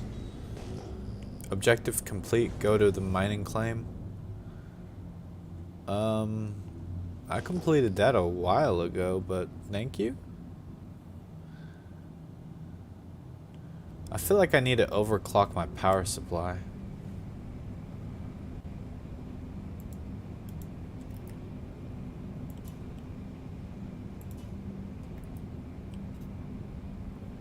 I don't think that did anything.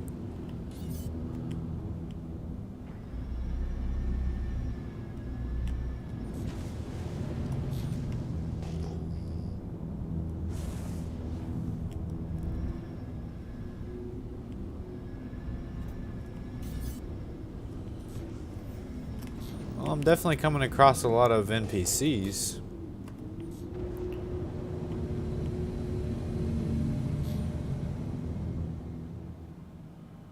I may not even have enough quantum fuel to get to a safe location. I may run out of quantum fuel.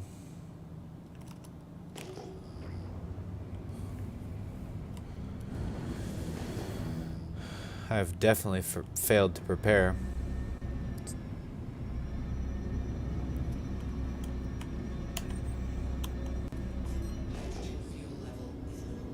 Okay, I'm going to take that as a sign that I need to abandon mission. Well, not necessarily abandon, but at least take a little side trip somewhere. Required fuel. Oh, I don't even have enough to get there. What about there? Ooh, I may be running out of fuel here. Uh-oh. Uh-oh. I'm going to run out of fuel. That's not good.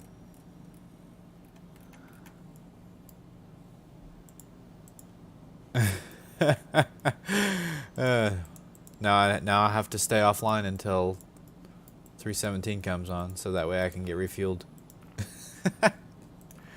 Right? Alright, let's...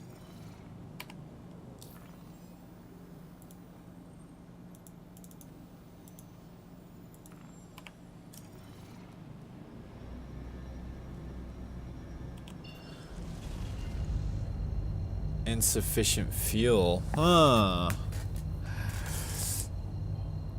Well...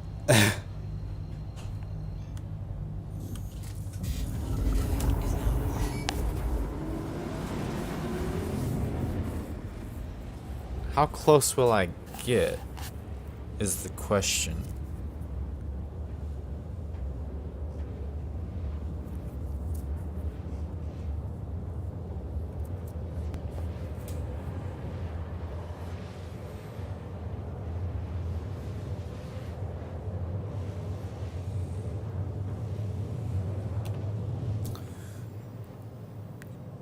So...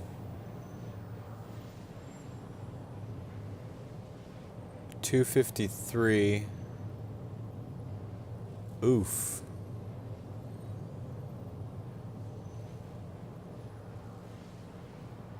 I'm gonna be really close, I feel like.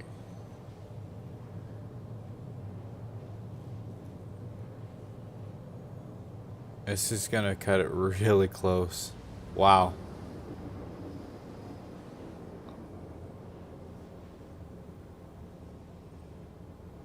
I don't think I've ever gotten this close before.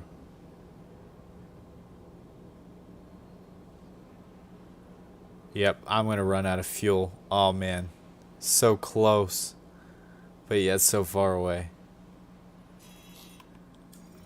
Oh, 54,000 kilometers, and I don't even have enough hydrogen fuel to make that amount. Oh man. Well.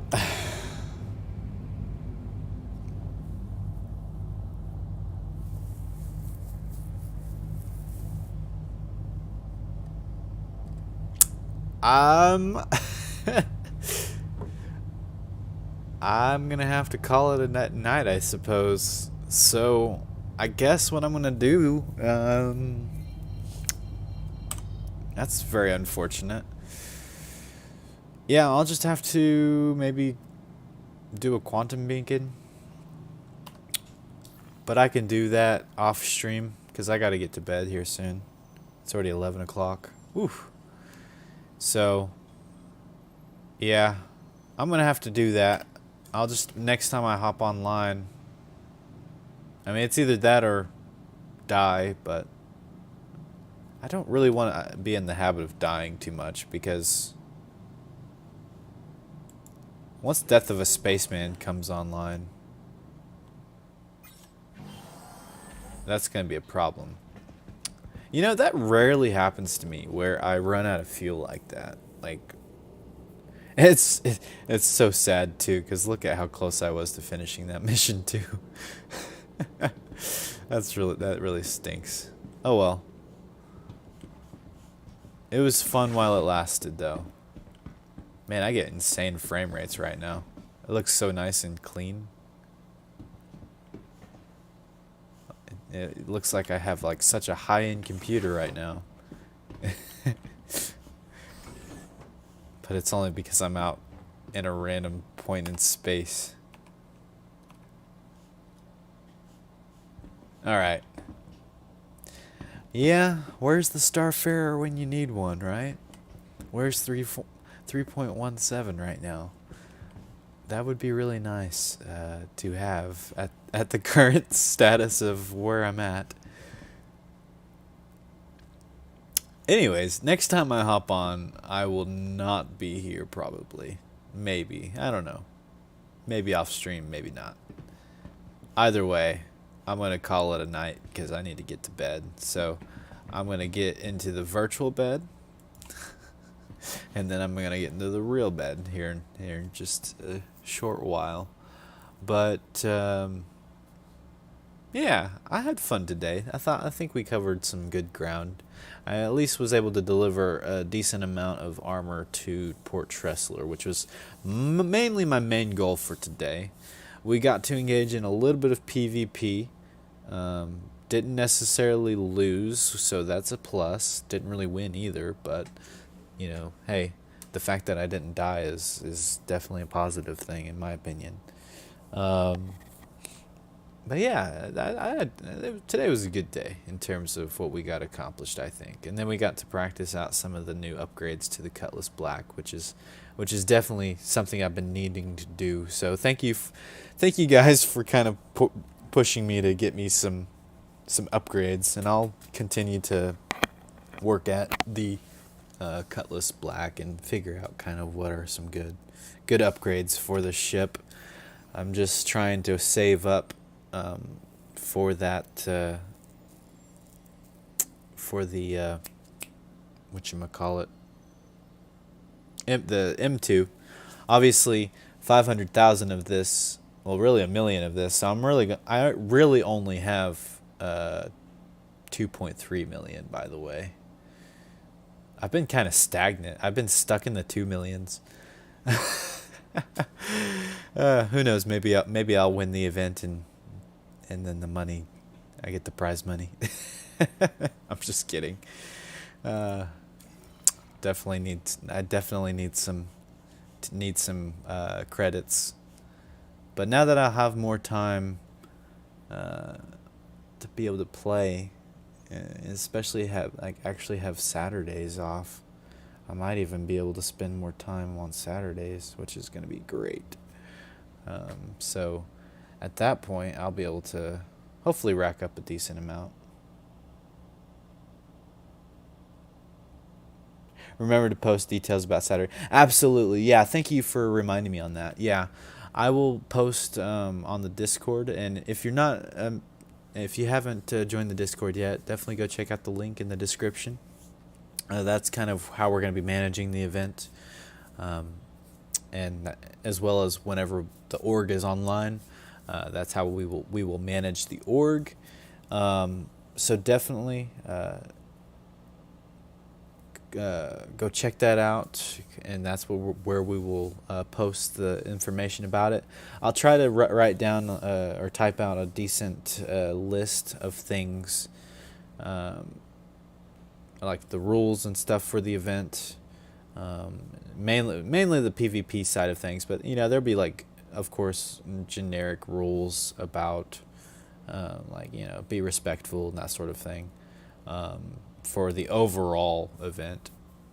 But in terms of, like, the PvP, I'll write down kind of a set of rules of what you can do and can't do within that event. That way it kind of it's fair, and nobody hopefully will find any kind of exploits or that sort of thing. But if somebody does find an exploit, that's totally fine. That's kind of where we learn and grow and can find ways of minimizing those exploits as best we can. And that way, for the next event, the next time we do that kind of event, we can tweak it accordingly, that sort of thing. So yeah. But thank you, Kuro, for reminding me to do that, because I definitely plan on maybe not tonight, but maybe tomorrow.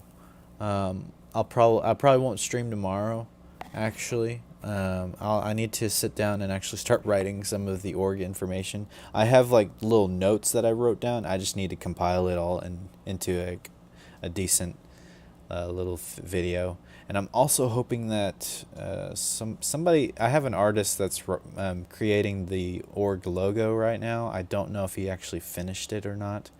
I need to reach out to him and see if he has it finished. It's not a big deal if he doesn't get it done, but by this deal. But I'm hoping he does. That way I can actually update the logo on the actual org page. But yeah, and then let's see, what else do I need to make sure I do. That's the main thing. Oh yeah, the survey. I'm gonna post a survey, or not really a survey, but really, I'm going to ask everybody to please list their. Oh, hang on, just 1 second.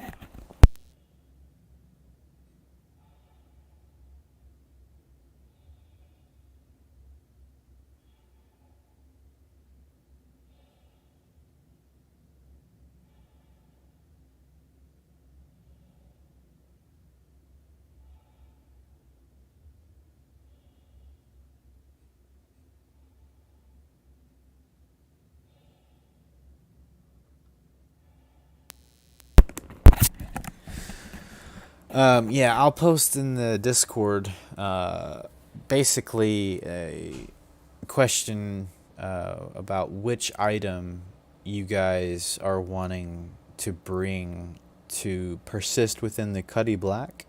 So whenever you plop it down, I will write that item down. And so that way, and I'll link it to your name. And if you and somebody else copy, I will probably reach out and ask to kind of change it to something else. So that way, each person has a unique item tied to them.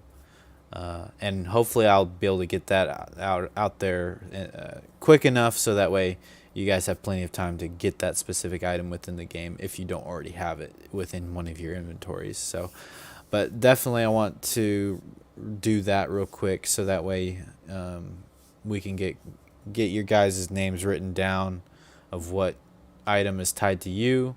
That way, whenever we go to verify the winner, the one who actually self-destructs the 890, whenever we look inside of the Cutlass Black, if we see the Cutlass Black, or your item within the Cutlass Black, and you are the one that self-destructed it, then then you're declared the winner. So that's kind of what we got going on.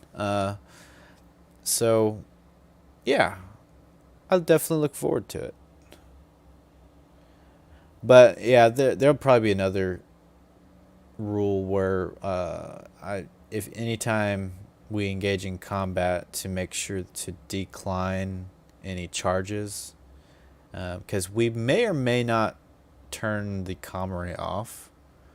I would like to turn it off if we can, but the last time we tried to turn it off, we successfully turned it off, but somebody turned it back on like 10 minutes later. And so it's like 10 minutes to do that, it would probably be annoying. So if we could just tell everybody to make sure that they decline the crime stats, I'm hoping people will pay close enough attention to that. Because, yeah, I don't want anybody to accidentally get a crime stat and then bounty people come and crash our event. So, and then somebody gets sent to prison, and then they can't finish the event with us. That would really stink. So, anyways, I'm rambling on at this point. I need to end the video so I can get to bed. So, thank you guys so much for watching. I hope you guys enjoyed. And yeah, just keep doing what you guys are doing, and the ones who are going to be a part of the event, please remember to get prepared for it, and we'll get this thing going. It's coming really quickly. I'm super excited, and I look forward to hanging out with you guys and doing something that's hopefully fun. And if you guys have any other things that you want to do and have the time to do it, definitely let me know, and we can do something. I've already seen a couple of suggestions. So anyways, you guys take care, and I'll see you guys in the next one. Bye.